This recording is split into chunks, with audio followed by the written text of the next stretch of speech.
এই মেয়ে, তুমি এখানে কি করছো? আর আমার ল্যাপটপ কেন খোলা?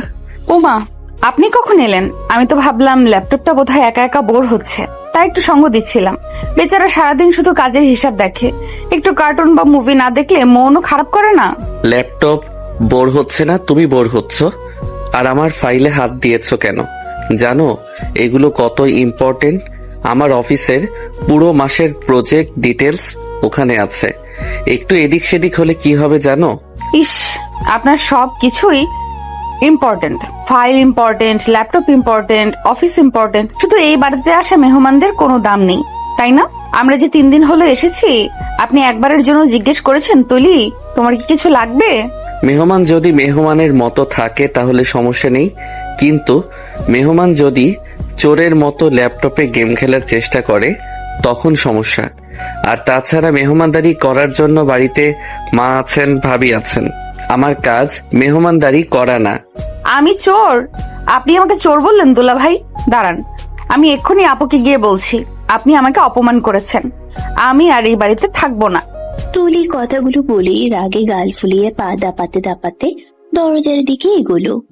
আরাফ দীর্ঘশ্বাস ফেললো। এই মেয়েটাকে নিয়ে সে আর পারছে না। বড় ভাবির বোন হিসেবে তুলি এই বাড়িতে প্রায়ই আসে, কিন্তু এবারের আশাটা একটু অন্যরকম। তুলির কলেজ ছুটি, তাই সে লম্বা সময়ের জন্য এসেছে।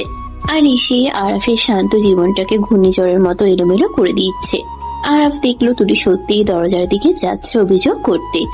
সে দ্রুত চেয়ার ছেড়ে উঠে গিয়ে দরজার সামনে পথ আটকে দাঁড়ালো। খবরদার, ভাবিকে ডাকবে না, আর আমাকে দুলাভাই ডাকবে না। কতবার বলেছি আমি তোমার আপন দুলাভাই না, আমি তোমার দুলাভাইয়ের ভাই। মানে আমাকে নাম ধরে বা ভাইয়া ডাকতে পারো, কিন্তু দুলাভাই ডাকবে না। ওটা শুনলে নিজেকে বুড়ো মনে হয়। মোটেই না, আপনি আমার দুলা ভাইয়ের ভাই, মানে আপনিও এক প্রকার দুলা ভাই। সম্পর্কে তো তাই হয়। আর আমি আপনাকে ভাইয়া ডাকবো না। আপনি দেখতে মোটেও ভাইয়া টাইপের না। ভাইয়ারা হয় সুইট কিউট, আর আপনি? আমি কি? আপনি হলেন খিটখিটে বুড়ো টাইপ। সবসময় ভুরু কুচকে থাকেন, মনে হয় যেন সারা দুনিয়ার বোঝা আপনার মাথায়। খিটখিটে বুড়ো আমি? আমার বয়স মাত্র 27, আর তুমি আমাকে বুড়ো বলছো? 27 তো অনেক বয়স, আমার বয়স মাত্র 17। সেই হিসেবে আপনি বুড়োই। আর রাস্তা ছাড়ুন, আমি আপুর কাছে যাব। কথাটি বলেই তুলি আরাফকে পাশ কাটিয়ে এক দৌড়ে রুম থেকে বের হওয়ার চেষ্টা করলো, কিন্তু মেঝের কার্পেটে তার পায়ের আঙ্গুল আটকে গেল। ভারসাম্য হারিয়ে সে হুমড়ি খেয়ে পড়তে যাচ্ছিল সামনের টি টেবিলের উপর। আরাফ চোখের পলকে হাত বাড়িয়ে দিল। তার শক্ত হাত তুলির ডান হাতটা খপ করে ধরে ফেললো এবং এক হ্যাচকা টানে তাকে নিজের দিকে ফিরিয়ে আনলো। তুলি এসে আশ্রে পড়লো আরাফের বুকের উপর। আরাফের অন্য হাতটা অজান্তেই তুলির কোমর জড়িয়ে ধরেছে সাপোর্ট দেওয়ার জন্য। মুহূর্তের জন্য সময় যেন থমকে গেল। তুলি নাক গিয়ে লাগলো আরাফের শার্টের বোতামে। আরাফের শরীরে দামি পারফিউমের একটা উগ্র সুবাস যা তুলির মাথা ঘুরিয়ে দিল। সে নিঃশ্বাস বন্ধ করে ফেলল। আরাফ স্তব্ধ। তার বাহুবন্ধনে এই চঞ্চল কিশোরীটি এখন একদম শান্ত। আরাফ অনুভব করলো তুলির হৃদস্পন্দন, যা খুব দ্রুত লয়তে চলছে। সাবধানে চলতে পারো না?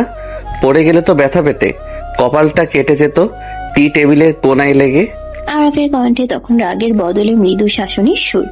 সে আলতো করে তুলিকে সোজা করে দাঁড় করিয়ে দিল, কিন্তু হাতটা ছাড়লো না। তুলি এবার আর কোনো উত্তর দিল না, শুধু মাথা নিচু করে নিজের ওড়নার খুঁট পেঁচাতে লাগলো। 16-17 বছরের চঞ্চল কিশোরীটি এই মুহূর্তে কিছুটা শান্ত। হয়তো আরাফের ওই গম্ভীর চোখের দিকে তাকিয়ে তার বুকের ভেতরটা একটু ধক করে উঠেছে। আরাফ খেয়াল করলো মেয়েটার ফর্সা গাল দুটো লজ্জায় বা ভয়ে কিছুটা লাল হয়ে গেছে। তার চোখের পাপড়িগুলো কাঁপছে। আরাফের বুকের ভেতরটাও কেমন যেন করে উঠলো। সে দ্রুত চোখ সরিয়ে নিয়ে নিজের ডেস্কে ফিরে যাওয়ার ভান করলো। আপনি আপনি আমাকে বকবেন না তো? বকার মতো কাজ করলে তো বকবই। যাও এখন, আমার কাজ আছে। আর শোনো, পরবর্তীতে অনুমতি ছাড়া আমার রুমে ঢুকবে না, আর ল্যাপটপের পাসওয়ার্ড খোলার চেষ্টা করবে না। পাসওয়ার্ড তো আমি জেনেই গেছি। কি করে জানলে? আপনি যখন টাইপ করছিলেন আমি আড়াল থেকে দেখেছি। Works life. ইস, কি বোরিং পাসওয়ার্ড। কেউ পাসওয়ার্ডে এসব লেখে? আমি হলে লিখতাম রাজকন্যা তুলি বা এমন কিছু। যাও, ভাগো এখান থেকে। রাজকন্যা? তুলি মাথা নেড়ে সম্মতি জানিয়ে ধীর পায়ে রুম থেকে বেরিয়ে গেল, কিন্তু দরজার বাইরে গিয়ে সে আবার উকি দিল। আরাফ তখন ল্যাপটপে মন দিয়েছে। কিন্তু তার ঠোঁটের কোণে এখনো মৃদু হাসি লেগে আছে। তুলি মুচকি হেসে মনে মনে ভাবলো, খিটখিটে বুড়ো, তোমাকে আমি ঠিক করে ছাড়বো। হাসলে তোমাকে কত সুন্দর লাগে সেটা তুমি জানোই না। বিকেলের দিকে বাড়ির পরিবেশটা বেশ জমজমাট। দোতলা ডুপ্লেক্স বাড়ির ড্রয়িং রুমে বসে গল্প করছেন আরাফের মা শাইলা বেগম এবং তুলির মা সালমা বেগম। সালমা বেগম অসুস্থ, তাই তিনি কিছুদিনের জন্য বড় মেয়ে মীরার কাছে এসেছেন ডাক্তার দেখাতে। সাথে এসেছে ছোট মেয়ে তুলি। মীরা রান্নাঘর থেকে নাস্তা সাজিয়ে আনছে, মর্জিনা খালা তাকে সাহায্য করছেন। তুলি সোফায় বসে পা দুলিয়ে চিপস খাচ্ছে।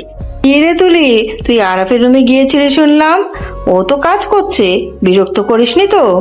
ও কিন্তু কাজের সময় ডিস্টার্ব একদম পছন্দ করে না। আমি কেন বিরক্ত করব? আমি তো শুধু দেখতে গিয়েছিলাম তার ল্যাপটপে নতুন কোনো মুভি আছে কিনা। কিন্তু তোমার দেবর তো একটা রোবট, তার ল্যাপটপে শুধু ফাইল আর ফাইল, একটা গেমও নেই। তুই আর বড় হলি না।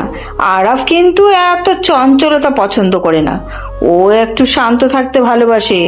ছোটবেলা থেকেই ও এমন, নিজের জগৎ নিয়ে থাকে। শান্ত থাকতে ভালোবাসে নাকি রোবট হয়ে থাকতে ভালোবাসে? সারাদিন শুধু কাজ আর কাজ। আচ্ছা আপু, ও কি কখনো হাসে? মানে মন খুলে হাসে? মীরা বোনের কথা শুনে শব্দ করে হেসে ফেলল। তুলির গাল টিপে দিল সে। আরাফকে নিয়ে তুলির এই কৌতূহল মীরার কাছে বেশ মজার লাগলো। হাসে রে পাগলি, হাসে, তবে সবার সাথে না। ওর মনের মানুষ পেলে দেখবি ঠিকই হাসছে। আসলে আরাফের ওপর অনেক দায়িত্ব তো, তাই ও একটু গম্ভীর হয়ে গেছে। বাবার ব্যবসার হাল ধরতে গিয়ে ছেলেটা নিজের শৈশব কৌশল সব বিসর্জন দিয়েছে। মনের মানুষ? তার মনে কোনো গার্লফ্রেন্ড আছে? ঠিক সেই মুহূর্তেই সিঁড়িতে পায়ের শব্দ পাওয়া গেল। আরাফ নিচে নেমে আসছে। পরনে ছাই রঙের টি শার্ট আর কালো ট্রাউজার। চুলগুলো গোসল করার পর এলোমেলো হয়ে আছে, এখনো পুরোপুরি শুকায়নি। তাকে দেখে ড্রয়িং রুমের সবাই একটু নড়ে চড়ে বসলো। আরাফের ব্যক্তিত্বটাই এমন যে সে উপস্থিত থাকলে সবাই একটু সচেতন হয়ে যায়। সে এসে মায়ের পাশে সোফায় বসলো। মা, এক কাপ কফি হবে? মাথাটা খুব ধরেছে, ফাইলের লেখাগুলো দেখতে দেখতে চোখ ব্যথা করছে। মর্জিনাকে বলেছি, ও দিয়ে আসবে। তুই বস আমাদের সাথে। সালমা আপা তোর কথা জিজ্ঞাসা করেছিল। আসসালামু আলাইকুম খালাম্মা, শরীর কেমন এখন? ওয়ালাইকুম আসসালাম বাবা, এখন একটু ভালো। ডাক্তার নতুন ওষুধ দিয়েছে। তুমি তো বাবা অনেক ব্যস্ত থাকো, আমাদের দিকে তাকানোর সময় কই? না খালাম্মা, তেমন না, একটু প্রেসার যাচ্ছে অফিসে। আরাফ কথা বলার ফাঁকে ফাঁকে আর চোখে সামনের সোফার দিকে তাকালো। সেখানে তুলি বসে আছে, হাতে চিপসের প্যাকেট। আরাফ তাকাতেই তুলি চিপসের প্যাকেটটা মুখের সামনে ধরে আড়াল করার চেষ্টা করলো। আরাফ সেটা খেয়াল করে মনে মনে হাসলো, কিন্তু মুখে গাম্ভীর্য ধরে রাখলো। ভাবি, তোমার বোনকে একটু ম্যানার্স শিখিও। বড়দের রুমে নক না করে ঢুকতে নেই, আর অন্যের পার্সোনাল জিনিসে হাত দিতে নেই। ও সরি আরাফ, আমি ওকে বলে দেব। ও আসলে ছোট তো, বোঝে না। তুলি, সরি বল ভাইয়াকে। আমি তো বুঝতে পারিনি, সরি। তুলির সরি বলার ভঙ্গিটা এতই করুণ এবং একই সাথে হাস্যকর ছিল যে আরাফের বুকের ভেতরটা অজান্তেই মোচড় দিয়ে উঠল। মেয়েটা সরি বলছে, অথচ তার চোখ বলছে সে মোটেও অনুতপ্ত নয়, বরং তার চোখে এক ধরনের দুষ্টুমি খেলছে। আরাফ বুঝতে পারলো এই মেয়ে মুখে এক আর মনে আরেক। ঠিক আছে, নেক্সট টাইম খেয়াল রেখো। আচ্ছা, কিন্তু আপনিও আমাকে এই মেয়ে বলে ডাকলেন। আমার একটা সুন্দর নাম আছে, বাসায় সবাই আমাকে তুলি বলে ডাকে। আপনি কেন এই মেয়ে বলবেন? তাই নাকি? কি নাম? ঝগড়াটে বুড়ি নাকি বিচ্ছু বাহিনী? মোটেই না, আমার নাম তুলি। তুলি। খুব সুন্দর আর্ট করতে পারি বলে বাবা এই নাম রেখেছে। ও আচ্ছা, তুলি মানে যে রং দিয়ে ছবি আঁকে, নাকি যে কানে তুলো দিয়ে রাখে আর কারো কথা শোনে না? ড্রয়িং রুমে সবাই আরাফের কথা শুনে হেসে উঠল। শায়লা বেগমও ছেলে রসিকতায় হাসলেন। তুলি রেগে গাল ফুলিয়ে বসে রইল। সে বুঝতে পারলো এই গম্ভীর লোকটা তাকে পচানি দিচ্ছে। তার জেদ চেপে গেল। সে মনে মনে প্রতিজ্ঞা করলো এই লোকের গাম্ভীর্য সে ভাঙবেই। সে আরাফের দিকে তাকিয়ে চোখ ছোট করে ফেলল, যেন নীরব যুদ্ধ ঘোষণা করছে। সন্ধ্যা গড়িয়ে রাত নেমেছে। বাড়ির ডাইনিং টেবিলে রাতের খাবার সাজানো হয়েছে, পোলাও, রোস্ট, রেজালা আর সালাদ। আরাফের বাবা রহমান সাহেব ব্যবসার খোঁজ খবর নিচ্ছিলেন আরাফের কাছে। তুলি চুপচাপ খাচ্ছিল, কিন্তু তার চোখ বারবার আরাফের দিকে যাচ্ছিল। আরাফ খাবার গ্রহণে অত্যন্ত মার্জিত। কাঁটা চামচ দিয়ে ধীর স্থির ভাবে খাচ্ছে, কোনো শব্দ নেই। তুলি ভাবলো, খেতে বসেও এত ভাব, যেন রাজপুত্র খাচ্ছে। আরাপ, আগামী মাসে চৌধুরী সাহেবের সাথে মিটিংটা ফাইনাল করে ফেলো। প্রজেক্টটা আমাদের জন্য খুবই জরুরি। আর হ্যাঁ, চৌধুরী সাহেব সেদিন ফোনে একটা প্রস্তাব দিলেন। কিসের প্রস্তাব বাবা? আসলে উনি চাইছিলেন আমাদের সাথে আত্মীয়তা করতে। ওনার মেয়ে নীলা, মেয়েটা কিন্তু বেশ ভালো, পড়াশোনায় ব্রিলিয়েন্ট, দেখতেও মাশাল্লাহ। চৌধুরী সাহেব চাইছিলেন নীলার সাথে তোমার বিয়ের ব্যাপারে কথা বলতে। কথাটা শোনা মাত্রই তুলির গলায় খাবার আটকে গেল। সে বিষম খেয়ে কাশতে শুরু করলো। প্রচন্ড কাশিতে তার চোখ মুখ লাল হয়ে গেল। মীরা দ্রুত তাকে পানি এগিয়ে দিতে চাইলো, কিন্তু তার আগে আরাফ নিজের গ্লাসটা বাড়িয়ে দিল তুলির দিকে। আস্তে খাও, কেউ তো খাবার কেড়ে নিচ্ছে না। এত তাড়াহুড়ো কিসের? পানি পানি। তুলি আরাফের হাত থেকে গ্লাসটা নিয়ে এক নিঃশ্বাসে পানি শেষ করে ফেলল। স্বস্তির নিঃশ্বাস ফেলে সে তাকালো আরাফের দিকে। শাইলা বেগম উদ্বিগ্ন হয়ে উঠলেন। কি হলো রে মা, ঠিক আছিস? হ্যাঁ আন্টি, ঠিক আছে। আসলে বিয়ের কথা শুনে ঝাল লেগেছিল। বিয়ের কথা শুনে চমকে গেলি কেন? তোর তো এখন বিয়ের বয়স হয়নি, হচ্ছে আরাফের। আরাফ রাজি হলে আমরা নীলা মামুনিকে দেখতে যাব। ও, আমি ভাবলাম নীলা আপুকে আমি চিনি। উনি তো অনেক বেশি স্টাইলিশ। আরাফ ভাইয়ের সাথে কি ওনাকে মানাবে? তুলির এই অযাচিত মন্তব্যে সবাই অবাক হলো। আরাফ ব্রু কুচকে তাকালো তুলির দিকে, তার চোখে প্রশ্নবোধক চিহ্ন। কেন মানাবে না? আমি কি আনস্মার্ট নাকি খ্যাত? না, আপনি তো গম্ভীর, আর নীলা আপু তো সারাদিন পার্টি আর ফ্যাশন নিয়ে থাকে। আপনারা তো দুই মেরুর মানুষ। উনি তো আপনার ল্যাপটপের পাসওয়ার্ড শুনলেই হাসবেন। সেটা ওরা বুঝে নেবে। আরাপ, তুমি কি বলো? নীলাকে তোমার কেমন লাগে? বাবা, আমি এখন বিয়ে নিয়ে ভাবছি না, বিজি আছি প্রজেক্ট নিয়ে। আর নীলা আমার ভালো বন্ধু, দ্যাটস ইট। এর বেশি কিছু আমি ভাবিনি। বন্ধু শব্দটা শুনে তুলির বুকের ভেতর থেকে যেন একটা বড় পাথর নেমে গেল। সে নিজেও জানে না কেন আরাফের বিয়ের কথাই তার এত খারাপ লাগছিল। নীলা আপু সুন্দরী, স্মার্ট, পরলোকের মেয়ে, সব দিক দিয়ে আরাফের যোগ্য।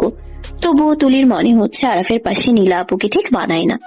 আরাফের পাশে এমন কাউকে দরকার যে তাকে হাসাতে পারবে, তার গাম্ভীর্য ভাঙতে পারবে। খাওয়া শেষে আরাফ উঠে গেল।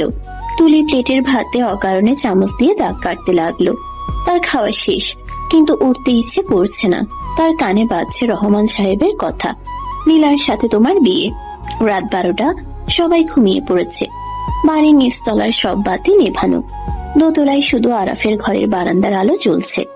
আরাফ রেলিং ধরে দাঁড়িয়ে কফি খাচ্ছে। রাতের ঢাকা শহরটা এখান থেকে বেশ সুন্দর দেখায়। রাস্তার সোডিয়াম লাইটগুলোর আলোয় গাছগুলো কেমন রহস্যময় লাগছে। আরাফ আকাশের দিকে তাকিয়ে কিছু একটা ভাবছিল।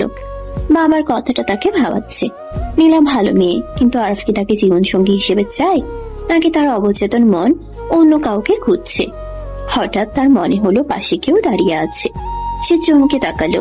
তুলি, পরনে হালকা নীল রঙের একটা সালোয়ার কামিজ, ওড়নাটা গায়ে জড়ানো, চুলগুলো খোলা, রাতের বাতাসে উড়ছে। চাঁদের আলোয় তুলিকে আজ অন্যরকম লাগছে। সেই চঞ্চলতা নেই, বরং চোখে এক গভীর মায়া। এখনো ঘুমাওনি? রাত হয়েছে। কাল সকালে তো আবার হইচই শুরু করবে, এনার্জি লাগবে না? ঘুম আসছে না, নতুন জায়গা তো। তাছাড়া দুপুরের ঘুমটা বেশি হয়ে গেছে। ভয়ের কিছু নেই, সিকিউরিটি আছে। ভূতও আসবে না এই ফ্ল্যাটে। আমি ভূতকে ভয় পাই না, আমি মানুষকে ভয় পাই। তাই কাকে ভয় পাও? আমাকে? আপনাকে ভয় পাবো কেন? আপনি কি বাঘ না ভাল্লুক? আপনি তো মানুষ। তবে হ্যাঁ, আপনার রাগটাকে একটু ভয় পাই। আমার রাগটা আসলে রাগ না, ওটা ডিসিপ্লিন।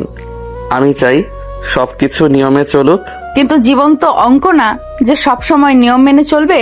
মাঝে মাঝে নিয়ম ভাঙতেও ভালো লাগে। এই যে দেখুন, এত রাতে কফি খাওয়া স্বাস্থ্যের জন্য খারাপ, কিন্তু আপনি খাচ্ছেন, তার মানে আপনিও নিয়ম ভাঙেন। আরাফ তুলির যুক্তিটা অবাক হলো। মেয়েটা কথা বলতে জানে। সে কফির মগে শেষ চুমুক দিয়ে রেলিং এ ভর দিল। তুলির দিকে পুরোপুরি ঘুরে দাঁড়ালো। তুমি কি আমাকে কিছু বলতে এসেছিলে, নাকি শুধু লেকচার দিতে এসেছো? হ্যাঁ, ওই নীলা আপুর সাথে কি আপনার বিয়ে ঠিক হয়েই গেল? কেন, তোমার কি কোনো আপত্তি আছে, নাকি তুমি ঘটকালি করবে? আমার আপত্তি থাকবে কেন? আমি তো শুধু জানতে চাইলাম। নীলা আপু তো অনেক সুন্দর, তাই না? সুন্দর, স্মার্ট, এডুকেটেড। আর যদি কেউ সুন্দর হয় কিন্তু বোকা হয়, বা একটু বেশি কথা বলে, পড়াশোনায় অতটা ভালো না কিন্তু মন ভালো, তাকে কি আপনি পছন্দ করবেন? আরাফ বুঝতে পারলো তুলি নিজের কথা বলছে। সে একটু ঝুঁকে তুলির চোখের দিকে তাকালো। দুজনের মধ্যে দূরত্ব এখন খুব কম। আরাফ তুলির চোখের তারায় নিজের প্রতিবিম্ব দেখতে পাচ্ছে। সেখানে এক অদ্ভুত আকুতি। আরাফের মনে হলো এই ছোট্ট মেয়েটির মনের ভেতর অনেক বড় কোনো আবেগ লুকিয়ে আছে। সৌন্দর্য বা পড়াশোনা দিয়ে জীবন চলে না তুলি, জীবন চলে বোঝাপড়া দিয়ে। যদি সেই বাচাল বোকা মেয়েটা আমাকে বুঝতে পারে, আমার না বলা কথাগুলো শুনতে পায়, তাহলে হয়তো তাকেই আমি বেছে নেব, সে দেখতে যেমনই হোক। সত্যি?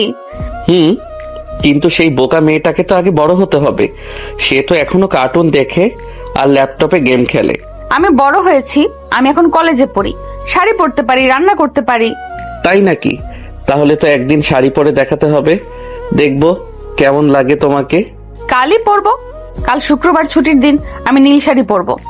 ঠিক আছে, যদি শাড়ি পরে ঠিকঠাক হাঁটতে পারো আর হোঁচট না খাও, তাহলে ভাববো তুমি বড় হয়েছো। এখন যাও, ঘুমাও গিয়ে। রাত জাগলে চোখের নিচে কালি পড়বে, তখন আর কেউ বিয়ে করবে না। আপনি করবেন না? প্রশ্নটা করেই তুলি নিজের জিভে কামড় দিল। সে কি বলে ফিরল? লজ্জায় তার কান গরম হয়ে গেল। আরাফ চমকে উঠল। সে কিছু বলল না, শুধু গভীর দৃষ্টিতে তাকিয়ে রইল। সেই দৃষ্টিতে উত্তরের চেয়েও বেশি কিছু ছিল। আরাফের মনতা তুলির হৃদস্পন্দন আরো বাড়িয়ে দিল। সে এক মুহূর্ত দাঁড়ালো না, সে এক দৌড়ে নিজের রুমে চলে গেল। আরাফ বারান্দায় দাঁড়িয়ে রইল একা, তার ঠোঁটের কোণে হাসি। তুলির শেষ প্রশ্নটা তার কানে বাজছে, আপনি করবেন না? আরাফ আকাশের দিকে তাকিয়ে বিড়বিড় করে বলল, কে জানে পিচ্চি, হয়তো নিয়তি তাই লিখে রেখেছে। পরদিন সকাল, শুক্রবার, ছুটির দিন বলে সবাই একটু দেরিতেই উঠেছে। আরাফ অবশ্য নিয়ম মেনে সকালে উঠে জগিং করে এসেছে। ড্রয়িং রুমে বসে খবরের কাগজ পড়ছে, এমন সময় সিঁড়ি দিয়ে নামলো তুলি। তার পরনে একটা নীল রঙের জর্জেট শাড়ি, স্লিভলেস ব্লাউজ, চুলগুলো একপাশে পিনি করা, কপালে ছোট্ট একটা নীল টিপ, কানে দুল, হাতে এক গুচ্ছ নীল কাচের চুড়ি। আরাফ কাগজ থেকে চোখ সরিয়ে তাকালো এবং তাকিয়েই রইল। সে বিশ্বাস করতে পারছে না এটা সে কালকের চিপস খাওয়া পিচ্ছি মেয়েটা। বাড়িতে তাকে কোনো কিছুই মনে হচ্ছে না, মনে হচ্ছে পূর্ণ যৌবনা এক নারী। তুলি লাজুক পায়ে সিঁড়ি বেয়ে নামছে। চুরির রিনিঝিনি শব্দ ড্রয়িং রুমে নীরবতা ভাঙছে। আরাফ নিজের অজান্তেই হাত থেকে খবরের কাগজটা নামিয়ে রাখলো। তুলি এসে আরাফের সামনে দাঁড়ালো। সে একটু ঘুরলো যেন আরাফ তাকে ভালো করে দেখতে পায়। কেমন লাগছে? চলে, তবে শাড়িটা সামলাতে পারবে তো, নাকি আবার আমার উপর পড়বে? মোটেই না, আমি ঠিকই সামলাতে পারি। মীরা রান্নাঘর থেকে এসে, মাশাআল্লাহ, আমার বোনটাকে আজ কি সুন্দর লাগছে। কিরে আরাফ, কিছু বলছিস না কেন? সুন্দর লাগছে না? ভাবি, সুন্দর লাগলে সুন্দর বলাটা আমার স্বভাবে নেই, তবে হ্যাঁ, আজ ওকে আর পিচ্ছি মনে হচ্ছে না। তার মানে আমি বড় হয়েছি? দেখা যাক, দিন তো কেবল শুরু হলো। বিকেলের দিকে আরাফ তৈরি হলো বের হওয়ার জন্য। সে আজ একটা পাঞ্জাবি পরেছে, সাদা পাঞ্জাবি।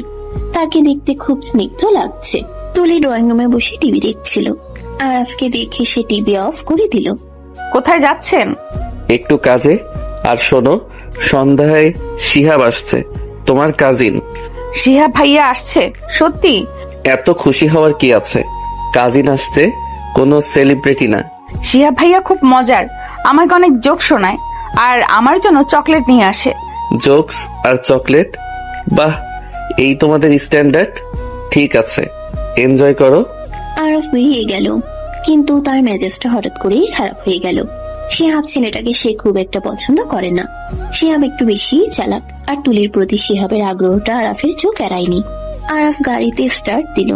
তার মনে হলো আজ তাড়াতাড়ি বাসায় ফিরতে হবে। শিহাবের সাথে তুলির বেশিক্ষণ একা থাকাটা তার কেন জানি সহ্য হচ্ছে না। এটা কি জেলাসি? আরাফ নিজেকেই প্রশ্ন করলো। উত্তরটা সে জানে, কিন্তু মানতে চায় না। পরন্ত বিকেলে গড়িয়ে সন্ধ্যা নামছে। ড্রয়িং রুমের বড় ঝাড় বাতিটা জেলে দেওয়া হয়েছে। তুলি এখনো সে নীল শাড়িটা পরেই বসে আছে। শাড়ি পরার অভ্যাস তার নেই, তাই একটু পর পর কুচি ঠিক করছে আর চোখে দরজার দিকে তাকাচ্ছে। শিহাব ভাইয়া আসার কথা। ছোটবেলায় শিহাব ভাইয়ার সাথে তার অনেক স্মৃতি। শিহাব তাকে সাইকেলে চড়াতো, মেলায় নিয়ে যেত। সেই শিহাব ভাইয়া বিদেশ থেকে ফিরেছে। তাকে দেখার জন্য তুলির মনে একটা শিশুসুলভ উত্তেজনা কাজ করছে। কলিং বেল বেজে উঠলো। মর্জিনা খালা দরজা খুলে দিলেন। ভেতরে প্রবেশ করলো শিহাব। পরনে দামি ব্র্যান্ডেড টি শার্ট আর জিন্স, চোখে স্টাইলিশ চশমা, হাতে বড় একটা চকলেটের বক্স আর ফুলের তোড়া। শিহাবকে দেখে তুলি সোফা থেকে লাফিয়ে উঠল, শাড়ির আঁচলটা মাটিতে লুটিয়ে পড়লো, কিন্তু সেদিকে তার খেয়াল নেই। শিহাব ভাইয়া, ও মাই গড, তুমি কত লম্বা হয়ে গেছো। আরে তুলি, তুই তো পুরো হুড়পড়ি হয়ে গেছিস রে। নীল শাড়িতে তোকে তো চেনাই যাচ্ছে না, মনে হচ্ছে কোনো সিনেমার নায়িকা। শিহাব এগিয়ে এসে তুলির হাত ধরলো। তুলি সংকোচ করলো না, কারণ সে শিহাবকে নিজের বড় ভাইয়ের মতোই দেখে। কিন্তু শিহাবের চোখের দৃষ্টিতে ভাইয়ের স্নেহ নেই, আছে মুগ্ধতা আর লোলুপতা। সে তুলির আপাত মস্তক খুব ভালো করে পর্যবেক্ষণ করলো। তুলির ফর্সা হাতে নীল চুড়িগুলো শিহাবের দৃষ্টি কাড়লো। সে ফুলের তোড়াটা তুলির দিকে বাড়িয়ে দিল। আমার জন্য? থ্যাংক ইউ ভাইয়া। আর চকলেটের বক্সটাও কি আমার? অফকোর্স, তোর জন্য তো আমি পুরো দোকান কিনে আনতে পারি। নে ধর। মীরা রান্নাঘর থেকে নাস্তা নিয়ে এলো। শিহাবের সাথে কুশল বিনিময় হলো। সবাই মিলে গল্পে মেতে উঠলো। শিহাব অনর্গল তার বিদেশের গল্প বলছে, কিভাবে সে সেখানে পার্টি করত, কত মেয়ে তার পেছনে ঘুরতো। তুলি মুগ্ধ হয়ে শুনছে। মাঝে মধ্যে শিহাব ইচ্ছে করেই তুলির খুব কাছে ঘেসে বসছে, কখনো বা হাসির ছলে তুলির গায়ে হাত রাখছে। তুলি সরল মলে সেটা পাত্তা দিচ্ছে না, কিন্তু মীরা বিষয়গুলো লক্ষ্য করে কিছুটা অস্বস্তিতে পড়ল। ঠিক সেই সময় মেইন গেটে গাড়ির হর্ন শোনা গেল। আরফ ফিরেছে। সাধারণত সে এত তাড়াতাড়ি বাড়ি ফেরে না, কিন্তু আজ অফিসে তার মন বসছিল না। ড্রয়িং রুমে ঢুকতেই আরাফের চোখ পড়ল সোফায়। শিহাব আর তুলির পাশাপাশি বসে আছে। শিহাব তুলির কানের কাছে মুখ নিয়ে কিছু একটা বলছে, আর তুলি খিলখিল করে হাসছে। দৃশ্যটা দেখা মাত্রই আরাফের রক্ত মাথায় চড়ে গেল। তার চোয়াল শক্ত হয়ে উঠল। হাতের বিগ প্রেসটা সে একটু জোরেই সোফার পাশে রাখলো শব্দ করে। আসসালামু আলাইকুম। ঘরে কি কোনো পার্টি চলছে নাকি? এত হাসাহাসি। আরাফের গম্ভীর কণ্ঠস্বরে হাসির শব্দ থেমে গেল। তুলি চমকে তাকালো। আরাফকে দেখে তার মুখের হাসিটা মিলিয়ে গেল। সে দ্রুত ওড়নাটা ঠিক করে বসলো। শিহাব উঠে দাঁড়ালো, মুখে মেকি হাসি। আরে আরাফ ভাই, কেমন আছেন? অনেকদিন পর দেখা। শুনলাম আপনি নাকি এখন অনেক বড় বিজনেসম্যান। অ্যাপয়েন্টমেন্ট ছাড়া তো দেখাই পাওয়া যায় না। আমি ভালো আছি শিহাব। আর অ্যাপয়েন্টমেন্ট তাদের লাগে যারা কাজের প্রয়োজনে আসে। ফালতু আড্ডা দেওয়ার সময় আমার নেই। তা তুমি হঠাৎ শুনলাম বিদেশে সেটেলড হয়ে গেছো। ছিলাম তো, কিন্তু দেশের টানে ফিরে এলাম। আসলে দেশের টানে না বলে মনের মানুষের টানে বলাই ভালো। শিহাব কথাটা বলার সময় আর চোখে তুলির দিকে তাকালো। আরফ সেটা খেয়াল করলো। তার রাগ আরো বেড়ে গেল। সে টাইটা ঢিলা করতে করতে সোফায় বসলো, ঠিক তুলি আর শিহাবের মাঝখানে জায়গাটাতে। শিহাব বাধ্য হয়ে একটু সরে বসলো। আরফ এমন ভাবে বসলো যেন তুলিকে শিহাবের দৃষ্টি থেকে আড়াল করে রাখছে। তো মনের মানুষটা কে? আমরা কি চিনি? চিনবেন, খুব শিগগিরই চিনবেন। সময় হলে সব জানাবো। বাই দ্য ওয়ে আরাফ ভাই, আপনার শ্যালিকা তো মাশাআল্লাহ। আগে তো পিচ্চি ছিল, এখন তো দেখি পুরো লেডি কিলার। সাবধানে রাখবেন, কখন কে কিডন্যাপ করে নিয়ে যায়। আমার জিনিসের নিরাপত্তা দিতে আমি খুব ভালো জানি শিহাব। কেউ আমার সীমানায় হাত বাড়ানোর সাহস করলে তার হাত আমি ভেঙে দেই, সেটা কিডন্যাপার হোক আর তথাকথিত শুভাকাঙ্ক্ষী হোক। আরাফের গলার স্বরে এমন এক প্রচ্ছন্ন হুমকি ছিল যে শিহাব একটু থমকে গেল। পরিবেশটা ভারী হয়ে উঠল। তুলি ভয় ভয় আরাফের দিকে তাকালো। সে বুঝতে পারছে না আরাফ ভাইয়া কেন শিহাব ভাইয়ার সাথে এত রুক্ষ ব্যবহার করছে। মীরা পরিস্থিতি সামাল দিতে এগিয়ে এলো। আরাফ, তুই ফ্রেশ হয়ে নে, আমি খাবার টেবিলে দিচ্ছি। শিহাব, তুমিও খেয়ে যাও। না ভাবি, আজ খাবো না, অন্য একদিন। আজ শুধু তুলিকে দেখতে এসেছিলাম। আচ্ছা তুলি, চলি রে। কাল বিকালে রেডি থাকিস, তোকে লং ড্রাইভে নিয়ে যাব। আমার নতুন গাড়িটা দেখবি? নতুন গাড়ি? কি গাড়ি ভাইয়া? কাল তুলির পড়া আছে, ওর সামনে পরীক্ষা, ও কোথাও যাবে না। কিন্তু ভাইয়া, কাল তো শনিবার, আমার তো কোনো পরীক্ষা নেই। আমি বলেছি পড়া আছে মানে আছে। আমি নিজে তোমাকে পড়াবো কাল।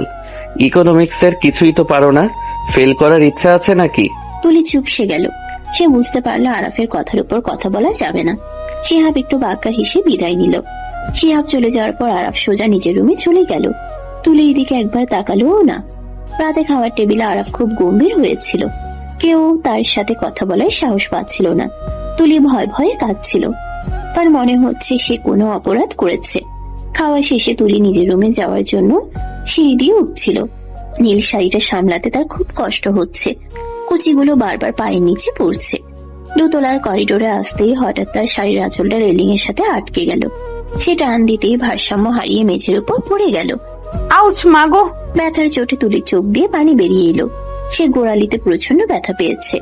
ওঠার চেষ্টা করলো কিন্তু পারলো না। আরাফ নিজের রুমেই ছিল। তুলির চিৎকার শুনে সে এক দৌড়ে বেরিয়ে এলো। তুলিকে মেঝেতে পড়ে থাকতে দেখে তার বুকটা ধক করে উঠল। তুলি, কি হয়েছে? পড়ে গেলে কি করে? আরাফ দ্রুত তুলির কাছে বসে পড়ল। তুলি ব্যথায় কাতরাচ্ছে। আরাফ দেখলো তুলির শাড়ির কুচিগুলো এলোমেলো হয়ে আছে, আর তার ডান পায়ের গোড়ালিটা ফুলে উঠছে।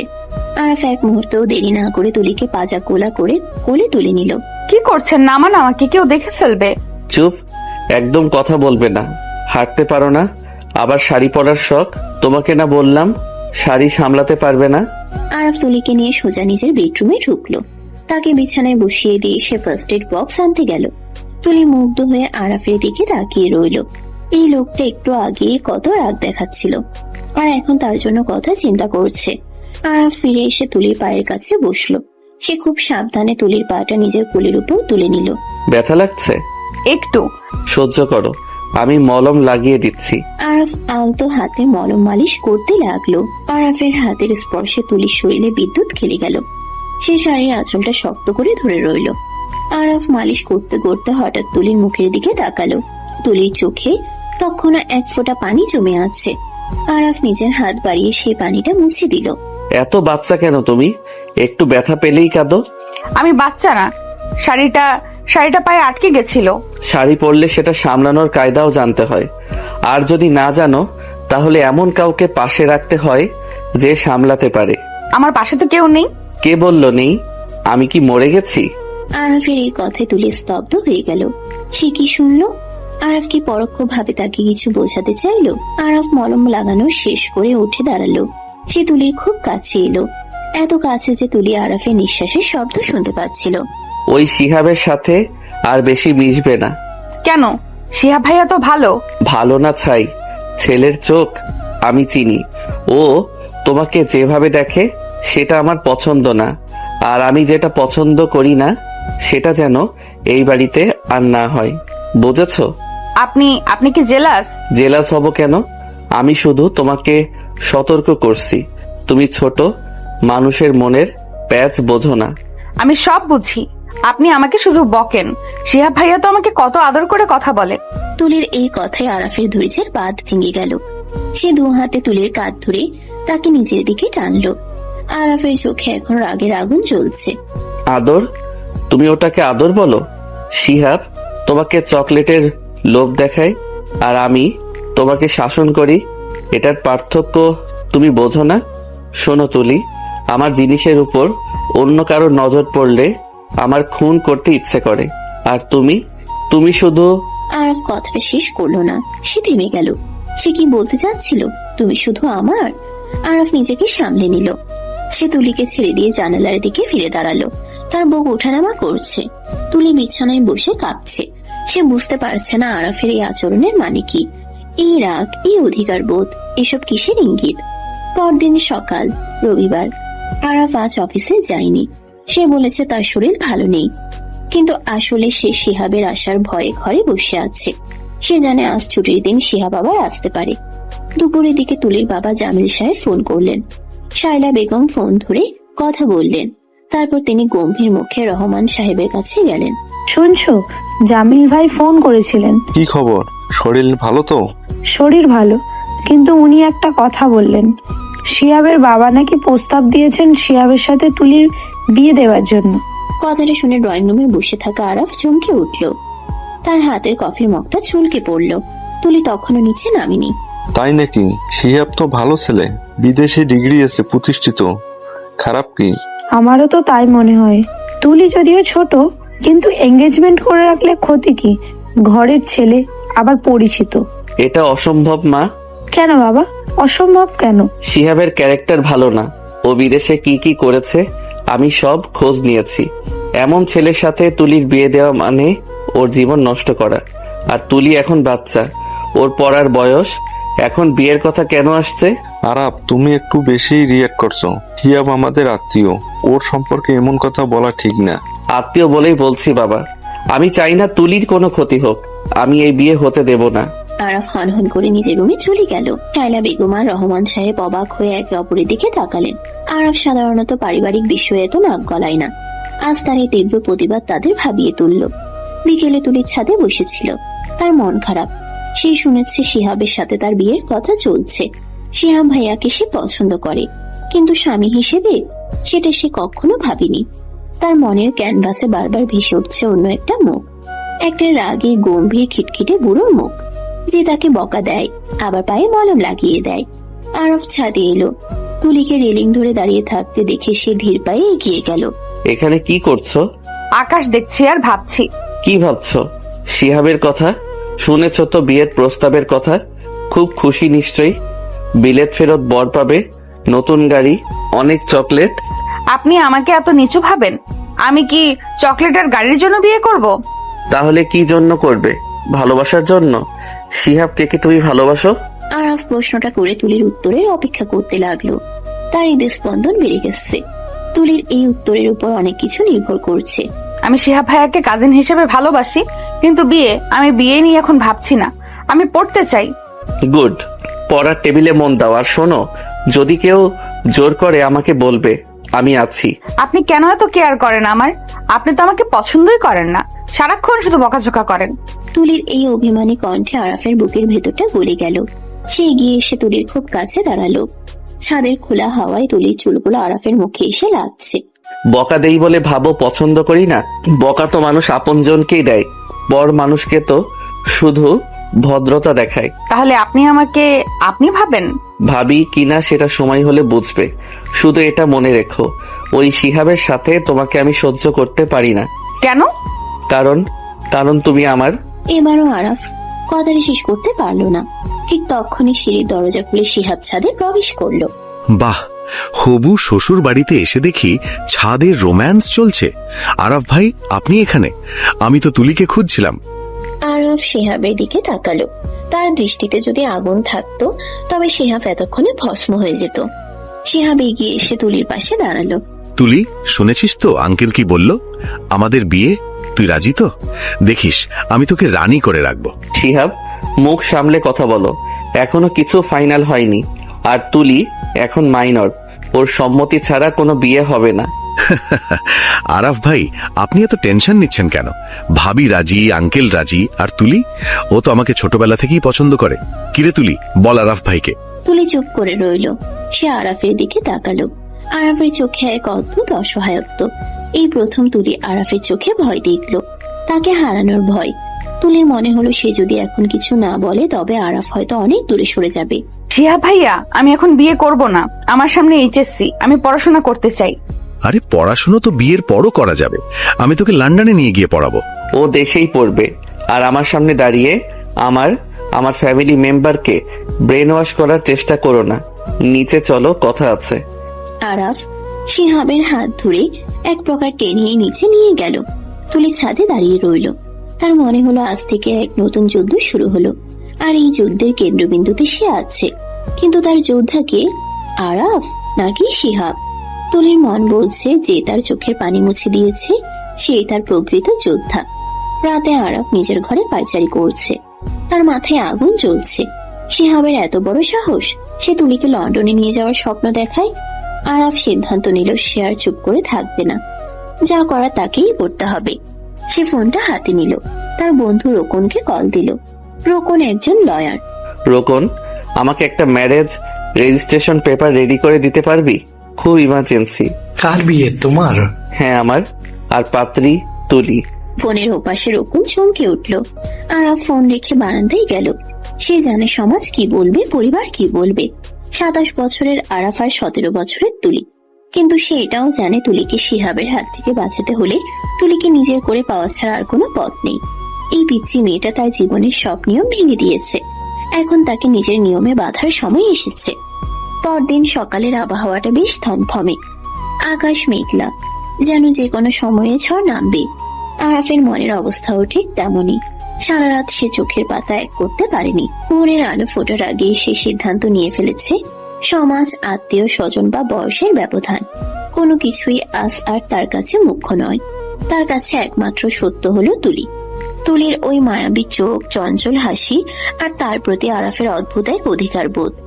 আরাফ জানে শিহাবের মতো লম্পট ছেলের হাতে তুলি পড়লে ওর জীবনটা নরক হয়ে যাবে, আর সেটা আরাফ বেঁচে থাকতে হতে দেবে না। আরাফ ড্রয়িং রুমে বসে আছে, সামনে তার বাবা, মা এবং ভাবি মীরা। সবার চোখে মুখে প্রশ্ন। আরাফ সবাইকে জরুরি তলব করেছে। রহমান সাহেব চশমাটা খুলে টেবিলের উপর রাখলেন। আরাপ, কি এমন জরুরি কথা যে সকালবেলা সবাইকে ডাকলে? অফিসে দেরি হচ্ছে তো। বাবা, অফিস আজ আমি যাচ্ছি না, আর কথাটা অফিসের চেয়েও বেশি জরুরি। শিহাবের বাবা যে প্রস্তাবটা দিয়েছে সেটা নিয়ে কথা বলতে চাই। ও, বিয়ের কথা? আমরা তো পজিটিভ ভাবছি। সিয়াব ছেলে হিসাবে ভালো, আবার আত্মীয়ও হয়। তুলি সুখে থাকবে। মা, তোমরা শিহাবের বাইরের চাকচিক্য দেখেছো, ভেতরটা দেখছো না। শিহাব মোটেও ভালো ছেলে না। ও একটা প্লে বয়। বিদেশে ওর নামে একাধিক কমপ্লেইন আছে। আর সবচেয়ে বড় কথা, তুলি ওকে বিয়ে করতে চায় না। কিন্তু আরাফ, তুলি তো ছোট, ও কি বোঝে? শিহাব ওকে পছন্দ করে, এটাই তো বড় কথা। তুলি ছোট হতে পারে ভাবি, কিন্তু ওর একটা মন আছে। আর আমি ওই ছেলের হাতে তুলিকে তুলে দিতে পারবো না। এই বিয়ে হবে না। কিন্তু আমরা তো কথা প্রায় দিয়ে ফেলেছি। এখন না করলে আত্মীয়তার সম্পর্ক নষ্ট হবে। তাছাড়া তুলির জন্য এর চেয়ে ভালো পাত্র কোথায় পাবো? পাবে বাবা, শিহাবের চেয়ে অনেক ভালো পাত্র আছে, যে তুলিকে সম্মান করবে, ওর পড়াশোনার খেয়াল রাখবে, আর সারা জীবন আগলে রাখবে। কে সে? তোর পরিচিত কেউ আছে? আরাফ সোজা হয়ে বসলো। সে গভীর একটা শ্বাস নিল। ড্রয়িং রুমে পিন পতন, নীরবতা। আরাফের চোয়াল শক্ত, দৃষ্টি স্থির। সে এক মুহূর্ত সময় নিল, তারপর বোমাটা ফাটালো। আমি শব্দটা ড্রয়িং রুমের বাতাসে প্রতিধ্বনি তুলল। শাইলা বেগম হাঁ করে তাকিয়ে রইলেন। মীরার হাত থেকে চায়ের কাপটা প্রায় ফেলেই দিচ্ছিল। রহমান সাহেব স্তব্ধ হয়ে গেলেন। কেউ বিশ্বাস করতে পারছে না যে তাদের গম্ভীর কাজ পাগল ছেলেটা 17 বছরের একটা কিশোরীকে বিয়ে করার কথা বলছে। কি বলছিস তুই আরাফ? তুই তুলিকে বিয়ে করবি? ওর বয়স জানিস? ও তোর চেয়ে 10 বছরের ছোট। ও তো একটা ছোট্ট বাচ্চা মেয়ে। মা, বয়স শুধুই একটা সংখ্যা, আসল হলো বোঝাপড়া। আমি তুলিকে বুঝি, ওর চঞ্চলতা, ওর পাগলামি সব আমি সামলাতে পারবো। আর ও আমার কাছেই সবচেয়ে বেশি নিরাপদ থাকবে। তোমরা কি চাও না তুলি এই বাড়ির বউ হয়ে আসুক? চাই তো অবশ্যই। তুলি আমার বোন, ও আমার দেবরের বউ হলে তো আমারই সবচেয়ে বেশি আনন্দ। কিন্তু আরাফ, তুই কি সিরিয়াস, নাকি শিহাবকে আটকানোর জন্য এসব বলছিস? আমি আমার জীবন নিয়ে বাজি ধরি না ভাবি। আমি তুলিকে পছন্দ করি, আর আমি চাই আজই, এই মুহূর্তেই এই বিষয়টা ফাইনাল হোক। শিহাব আজ বিকেলে আংটি পরাতে আসছে, তার আগে আমি তুলিকে আমার করে নিতে চাই। ঠিক সেই সময় সিঁড়িতে পায়ের শব্দ পাওয়া গেল। তুলি দাঁড়িয়ে আছে, তার হাতে বই। সে সব কথা শুনেছে। তার হাত কাঁপছে, বইটা হাত থেকে পড়ে গেল। শব্দ শুনে সবাই তাকালো। তুলি দৌড়ে নিজের রুমে গিয়ে দরজা বন্ধ করে দিল। আরাফ উঠে দাঁড়ালো।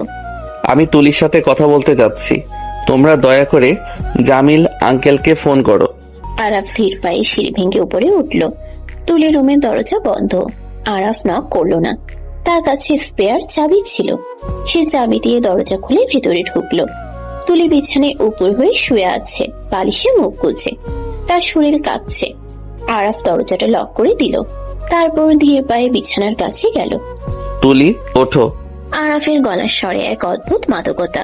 তুলি আস্তে আস্তে মুখ তুলল। তার চোখ দুটো লাল হয়ে আছে। সে আরাফের দিকে তাকাতে পারছে না। লজ্জা, ভয় আর আনন্দের এক অদ্ভুত মিশ্রণে তার বুকের ভেতরটা তোলপাড় করছে। আপনি নিচে কি বললেন? যা সত্য তাই বলেছি। কেন, তোমার পছন্দ হয়নি? তুমি কি শিহাবকেই চাও? না, আমি শিহাব ভাইয়াকে চাই না। কিন্তু কিন্তু আপনি তো আমাকে পছন্দ করেন না। আপনি তো আমাকে পিচ্ছি বলেন, ঝগড়াটে বলেন। আরাফ বিছানায় বসলো। সে হাত বাড়িয়ে তুলির এলোমেলো চুলগুলো কানের পিঠে গুজে দিল। আরাফের হাতের স্পর্শে তুলি শিউরে উঠল। সে চোখ বন্ধ করে ফেলল। পিচ্ছি বলি কারণ তুমি পিচ্ছি, আর পছন্দ করি কিনা সেটা বোঝার মতো বয়স কি তোমার হয়েছে? শোনো তুলি, আমি রোমান্টিক কথা সাজিয়ে বলতে পারি না। আমি শুধু জানি তোমাকে অন্য কারো পাশে দেখলে আমার দম বন্ধ হয়ে আসে।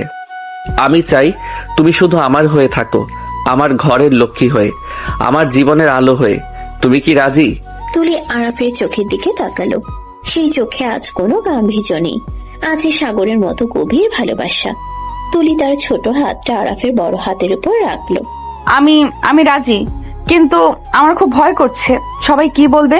সবাই কি বলবে সেটা দেখার দায়িত্ব আমার। তুমি শুধু আমার উপর বিশ্বাস রাখো। আরাফ তুলির কপালে আলতো করে একটা চুমু খেলো। তুলির সারা শরীর অবশ হয়ে গেল। এই প্রথম কোনো পুরুষের স্পর্শে সে এতটা শিহরিত হলো। আরাফ উঠে দাঁড়ালো। রেডি হয়ে নাও, আজ বিকেলে শিহাব আসবে। তার আগে আমাদের কাজ সারতে হবে। বিকেলের দৃশ্যপট সম্পূর্ণ বদলে গেল। শিহাব তার বাবা মাকে নিয়ে মহা ধুমধামে উপস্থিত হলো, সাথে বিশাল মিষ্টির হাড়ি আর এঙ্গেজমেন্ট রিং। কিন্তু ড্রয়িং রুমে ঢুকে সে দেখলো পরিবেশ অন্যরকম। কাজী সাহেব বসে আছেন, রহমান সাহেব আর জামিল সাহেব পাশাপাশি বসে। তুলির বাবা জামিল সাহেব মেয়ের সুখের কথা ভেবে আরাফের প্রস্তাবে রাজি হয়েছেন, কারণ আরাফের মতো ছেলে লাখে একটা পাওয়া যায়। এ কি, কাজী সাহেব কেন?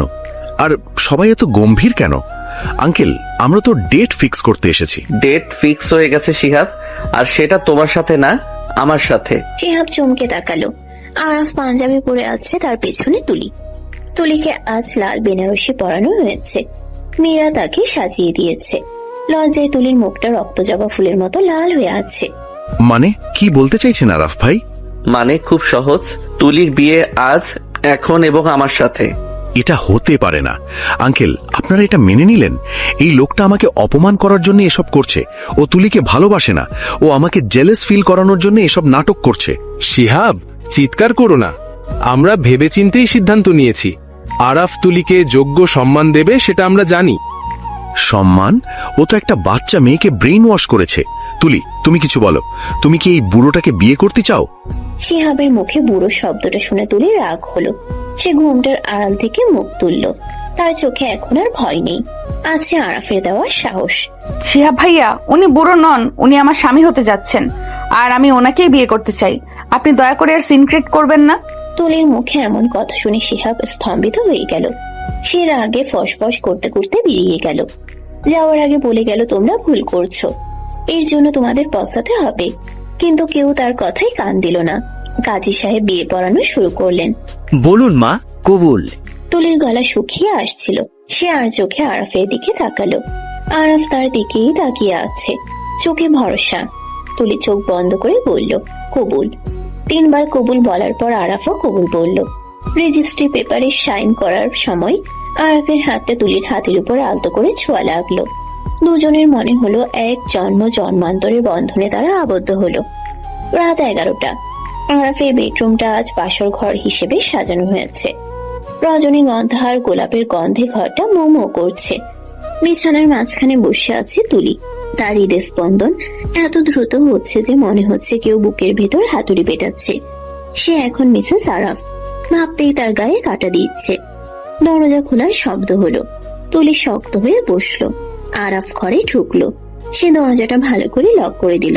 তারপর ধীর পায়ে এগিয়ে এলো বিছানার দিকে। আরাফ শেরওয়ানি আগেই খুলে ফেলেছে, এখন পরনে সাদা সিল্কের পাঞ্জাবি। সে বিছানায় তুলির পাশে বসলো, খুব কাঁদছে। কি ব্যাপার, আমার পিচ্চি বউটা কি ভয়ে পাথর হয়ে গেছে? আরাফের এই সহজ রসিকতায় তুলির ভয় কিছুটা কমলো। সে ঘুমটা নিচ থেকে তাকালো। আপনি এখনো আমাকে পিচ্চি বলছেন? আজ তো আমাদের বাসর রাত। বাসর রাত তো কি হয়েছে, তুমি তো পিচ্চি, আমার ছোট্ট বউ। আরাফ হাত বাড়িয়ে তুলির মুখের উপর থেকে ঘুমটাটা সম্পূর্ণ সরিয়ে দিল। ঘরের নরম আলোয় তুলির মুখটা যেন আরো মায়াবী হয়ে উঠল। কপালে লাল টিপ, নাকে নথ, ঠোঁটে গাঢ় লাল লিপস্টিক। আরাফ মুগ্ধ নয়নে তাকিয়ে রইল। সে আলতো করে তুলির চিবুক ধরে তার মুখটা নিজের দিকে ফেরালো। তুমি জানো আজ তোমাকে কত সুন্দর লাগছে, মনে হচ্ছে কোনো অপ্সরা আকাশ থেকে নেমে এসেছে। আপনি মিথ্যা বলছেন, আমাকে তো ভূতের মতো লাগছে। এত মেকআপ, আমার অস্বস্তি লাগছে। ভূত হলেও তুমি আমার প্রিয় ভূত। শোনো, এত ভারী গয়না আর শাড়ি পরে থাকতে কষ্ট হচ্ছে না? চেঞ্জ করে নাও। আমি একা পারবো না, ব্লাউজের হুকটা আর শাড়ির পিনগুলো। তুলি লজ্জায় কথা শেষ করতে পারলো না। আরাফ বুঝতে পারলো। সে মুচকি হেসে তুলিকে ঘুরিয়ে দিল। আরাফের ঠান্ডা হাত যখন তুলির পিঠে স্পর্শ করলো, তুলি শিউরে উঠল। আরাফ খুব সাবধানে পরম মমতায় শাড়ির পিনগুলো খুলে দিতে লাগলো। তার নিঃশ্বাস তুলির ঘাড়ে পড়ছিল। যা তুলিকে পাগল করে দিচ্ছিল। আরাফ হুক খোলার ফাঁকে তুলির কাঁধে আলতো করে একটা চুমু খেলো। তুলি চোখ বন্ধ করে ফেলল, তার হাত মুষ্টিবদ্ধ হয়ে গেল। যাও, ফ্রেশ হয়ে এসো, আমি অপেক্ষা করছি। তুলি ওয়াশরুম থেকে একটা হালকা সুতির শাড়ি পরে বের হলো, ভেজা চুলগুলো তোয়ালে দিয়ে মুছছে। আরাফ তখন বিছানায় আছোয়া হয়েছিল। তুলিকে দেখে সে উঠে বসলো। তুলি আড়ষ্ট পায়ে বিছানার দিকে এগিয়ে গেল। আরাফ হাত বাড়িয়ে তাকে নিজের কাছে টেনে নিল। তুলি গিয়ে পড়লো আরাফের বুকের উপর। আরাফের বুকের ধক ধক শব্দ তুলি শুনতে পাচ্ছে। এখন আর ভয় করছে? একটু। আমাকে ভয় পাওয়ার কিছু নেই। আমি তোমার আরাফ, তোমার বন্ধু, তোমার সব। আজ থেকে আমাদের জীবনের নতুন অধ্যায় শুরু হলো। আরাফ তুলিকে সোজা করে বসালো, তারপর পকেট থেকে একটা ছোট্ট ভেলভেটের বক্স বের করলো। বক্স খুলে বের করলো একটা ডায়মন্ডের নেকলেস, খুব সুন্দর। লকেটে লেখা A&T। আরাফ নিজ হাতে নেকলেসটা তুলির গলায় পরিয়ে দিল। পরানোর সময় তার আঙ্গুলগুলো তুলির গলায় সুড়সুড়ি দিল। এটা তোমার বিয়ের গিফট, পছন্দ হয়েছে? অনেক সুন্দর, কিন্তু আমার তো আপনার জন্য কিছুই নেই। আমি তো শুধু ঝামেলা নিয়ে এসেছি। তোমার চেয়ে বড় গিফট আর কি হতে পারে? তুমি আমার কাছে এসেছো, আমার ঘর আলো করেছো, এটাই আমার জীবনের শ্রেষ্ঠ উপহার। আমি তোমাকে প্রমিস করছি তুলি, আমি তোমাকে কোনোদিন কাঁদতে দেব না। তোমার পড়াশোনা, তোমার স্বপ্ন সব পূরণ করার দায়িত্ব আমার। আরাফা নিজেকে সামলাতে পারল না। সে তুলিকে বিছানায় শুয়ে দিল এবং নিজে তার উপর ঝুঁকে পড়ল। তুলি ভয়ে ও লজ্জায় চোখ বুজে ফেলল। আরাফা আলতো করে তুলির কপালে চুমু খেলো, তারপর তার চোখ, নাক এবং গালে। তুলির হাত দুটো অজান্তেই আরাফের চুল খামচে ধরল। আরাফ ফিসফিস করে বলল, আমি তোমাকে ভালোবাসি তুলি, আমার জীবনের চেয়েও বেশি। আমিও আপনাকে ভালোবাসি। তুলির এই স্বীকারোক্তি আরাফের ধৈর্যের বাঁধ ভেঙে দিল। সে তুলির ঠোঁট দখল করে নিল এক গভীর চুম্বনে। তুলি প্রথমে একটু আড়ষ্ট থাকলেও পরে সাড়া দিল। তাদের দুজনের নিঃশ্বাস মিলেমিশে একাকার হয়ে গেল। বাইরের পৃথিবী তখন নিস্তব্ধ, শুধু ঘরের ভেতর ভালোবাসার ঝড় বইছে। আরাফের প্রতিটি স্পর্শে তুলি নতুন করে নিজেকে আবিষ্কার করছে। সে বুঝতে পারছে কিশোরী মেয়ে থেকে সে এখন এক পরিপূর্ণ নারী হয়ে উঠছে তার ভালোবাসার মানুষের হাতে। আরাফ খুব সতর্ক। সে জানে তুলি ছোট, অনভিজ্ঞ, তাই সে খুব ধীরে, খুব আদরের সাথে এগিয়ে যাচ্ছে। সে তুলির গলায় মুখ ডুবিয়ে দিল। তুলি সুখের আবেশে গোঙানি দিয়ে উঠল। আরাফ তার কানের লতিতে দাঁত দিয়ে আলতো কামড় দিল, যা তুলির শরীরে শিহরণ জাগিয়ে তুলল। সে আরাফকে আরো শক্ত করে জড়িয়ে ধরল। ব্যথা পাচ্ছ? আজ রাতটা শুধু আমাদের, কেউ নেই আমাদের মাঝখানে। তুমি শুধু আমার, একান্তই আমার। আরাফ ঘরের বাতিটা নিভিয়ে দিল। শুধু বেড সাইড ল্যাম্পের মৃদু আলো জ্বলতে লাগলো। সে আলো আধারিতে দুটি শরীর এক হয়ে গেল। ভালোবাসার উত্তাপে, আবেগের জোয়ারে তারা ভেসে গেল এক অজানা সুখের রাজ্যে। তুলির সব ভয়, সব লজ্জা আরাফের ভালোবাসার কাছে হার মানল। সে নিজেকে সঁপে দিল আরাফের বাহুবন্ধনে। আরাফ প্রমাণ করলো যে সে শুধু একজন ভালো প্রেমিকই নয়, একজন যত্নশীল স্বামীও। সেই রাতে তাদের ভালোবাসা আরো গভীর হলো। কিন্তু সুখের এই রাতেও আরাফের মনের কোণে একটা আশঙ্কা উকি দিচ্ছে। শিহাব যাওয়ার সময় যে হুমকি দিয়ে গেছে, সেটা কি শুধুই ফাঁকা বলি, নাকি সে সত্যি বড় কোনো বিপদ ঘটাতে চলেছে? আরাফ তুলিকে বুকের মাঝে শক্ত করে চেপে ধরলো, যেন কোনো ঝড়ই তাকে কেড়ে নিতে না পারে। বিয়ের পর কেটে গেছে প্রায় 15টি দিন। এই 15 দিনে আরাফার তুলির জীবনে এসেছে আমূল পরিবর্তন। যে বাড়িতে একসময় শুধু কাজের কথা আর ব্যবসার লাভ ক্ষতির হিসেব হতো, সে বাড়িতে এখন অকারণ হাসির শব্দ, নুপুরের ঋণিছিনি আর মান অভিমানের মিষ্টি নাটক চলে। তুলি তার চঞ্চলতা দিয়ে পুরো বাড়িটাকে মাতিয়ে রেখেছে। তবে সবচেয়ে বড় পরিবর্তন এসেছে আরাফের মধ্যে। যে মানুষটা ল্যাপটপ আর ফাইলের বাইরে জগৎটাকে চিনত না, সে এখন অফিস থেকে ফেরার পথে রাস্তায় জ্যামে আটকে থাকলে অধৈর্য হয়ে যায়। কখন বাড়ি ফিরবে, কখন তার পিচ্ছি বউয়ের মুখটা দেখবে। তাদের বাসর রাতে সেই গভীর মিলন তাদের সম্পর্ককে এক অদৃশ্য কিন্তু শক্তিশালী সুতোয় বেঁধে দিয়েছে। সকাল 8টা, জানালার ভারী পর্দা ভেদ করে সূর্যের আলো সোজা এসে পড়েছে আরাফের চোখে। সে আড়মোড়া ভেঙে পাশ ফিরল, দেখলো পাশে তুলি নেই। বালিশের এক পাশে তুলির ভেজা চুলের ছাপ তখনও লেগে আছে। বাথরুম থেকে জলের শব্দ আসছে। আরাফ মুচকি হাসলো। গত রাতের কথা মনে পড়তেই তার গাল সামান্য লাল হয়ে উঠল। মেয়েটা বয়সে ছোট হতে পারে, কিন্তু ভালোবাসার গভীরতায় সে আরাফকেও হার মানায়। আরাফ বিছানা ছেড়ে উঠে বসলো। এই নতুন জীবনটা তার কাছে স্বপ্নের মতো মনে হয়। কিছুক্ষণ পর বাথরুমের দরজা খুলে তুলি বেরিয়ে এলো। তার পরনে একটা হালকা গোলাপি রঙের টাওয়াল পেঁচানো, চুলগুলো ভেজা, পানির ফোঁটাগুলো তার ঘাড় বেয়ে গড়িয়ে পড়ছে। আরাফ মুগ্ধ নয়নে তাকিয়ে রইল। তুলি ড্রেসিং টেবিলের সামনে দাঁড়িয়ে চুল মুছছিল। আয়নায় আরাফকে তাকিয়ে থাকতে দেখে সে লজ্জায় লাল হয়ে গেল। ওমা, আপনি উঠে পড়েছেন? আমি তো ভাবলাম কুম্ভকর্ণের ঘুম ভাঙাতে আমাকেই যুদ্ধ ঘোষণা করতে হবে। যুদ্ধ তো তুমি রোজই করো, কখনো চোখের ইশারা দিয়ে, কখনো বা এই ভেজা চুলের গন্ধে। আর কাল রাতে যা করেছো, তারপর কি ঘুম আসে? আরাফের মুখে এমন খোলামেলা কথা শুনে তুলি চিৎ কাটলো। সে দ্রুত তোয়ালে দিয়ে মুখ ঢাকার ভান করলো। আরাফ বিছানা ছেড়ে উঠে ধীর পায়ে তুলির পেছনে গিয়ে দাঁড়ালো। সে আয়নায় তুলির চোখের দিকে তাকালো, তারপর আলতো করে তুলির ভেজা চুলে নাক ডুবিয়ে দিল। তুলির শরীর শিউরে উঠল। সে আরাফের বুকে পিঠ ঠেকিয়ে দাঁড়িয়ে রইল। সরুন তো, আমাকে তৈরি হতে হবে। আজ কলেজে একটা ইম্পর্টেন্ট ক্লাস আছে। বিয়ের পর আজই প্রথম যাচ্ছি। ক্লাস ইম্পর্টেন্ট নাকি হাজবেন্ড ইম্পর্টেন্ট? হাজবেন্ড তো ঘরেই থাকে, কিন্তু ক্লাস মিস করলে স্যার যে বকা দিবেন সেটা কে সামলাবে? আর তাছাড়া আমার ফ্রেন্ডরা ওয়েট করছে। আমি সামলাবো, প্রিন্সিপালকে বলে দেব। আমার বউকে বকা দেওয়ার অধিকার শুধু আমার। আর তোমার ফ্রেন্ডদের বলে দিও, তুলি এখন মিসেস আরাফ, ওর দিকে বেশি তাকানো যাবে না। আপনি না একটা পাগল। যান ফ্রেশ হয়ে নিন, মা নিচে নাস্তা রেডি করছেন। দেরি হলে কিন্তু মা বকবে। আরাফ আর কথা বাড়ালো না, কিন্তু বাথরুমে যাওয়ার আগে তুলির গালে আলতো করে একটা চুমু খেয়ে গেল। তুলি আয়নায় নিজের লজ্জারাঙা মুখের দিকে তাকিয়ে রইল। তার গলার নিচে আরাফের ভালোবাসার কিছু চিহ্ন এখনো স্পষ্ট। সে ওড়না দিয়ে সেগুলো ঢেকে ফেললো। তার মনে হলো পৃথিবীর সবচেয়ে সুখী মেয়ে বোধ হয় সেই। কিন্তু সুখের এই মুহূর্তগুলো যে বালু ঘড়ির বালির মতো ফুরিয়ে আসছে, তা সে ঘুণাক্ষরেও টের পেল না। নাস্তার টেবিলের পরিবেশটা আজ বেশ জমজমাট। শায়লা বেগম নিজ হাতে বৌমার প্লেটে খাবার তুলে দিচ্ছেন। রহমান সাহেব খবরের কাগজ পড়ছেন, কিন্তু মাঝে মাঝে চশমার ফাঁক দিয়ে ছেলের বউয়ের দিকে তাকিয়ে মুচকি হাসছেন। আরাফ নিচে নামতেই তিনি কাগজটা ভাঁজ করে রাখলেন, তবে তার কপালে চিন্তার একটা শুকনো ভাঁজ। আরাফ, শেয়ার মার্কেটের অবস্থা দেখছিস? আমাদের কোম্পানির শেয়ারের দাম হঠাৎ করে কমতে শুরু করছে। মার্কেটে কোনো একটা রিউমার ছড়িয়েছে। বাবা তুমি চিন্তা করো না, ব্যবসায় আপস অ্যান্ড ডাউনস থাকেই। আমি অফিসে গিয়ে দেখছি ব্যাপারটা। চৌধুরী আঙ্কেলের সাথে আজই মিটিং আছে। মনে হয় কোনো রাইভাল কোম্পানি গুজব ছড়াচ্ছে। আরাফ, তুই বেশি টেনশন নিস না। নতুন বিয়ে করেছিস, একটু রিল্যাক্স থাক। ব্যবসা তো সারা জীবনই করবি।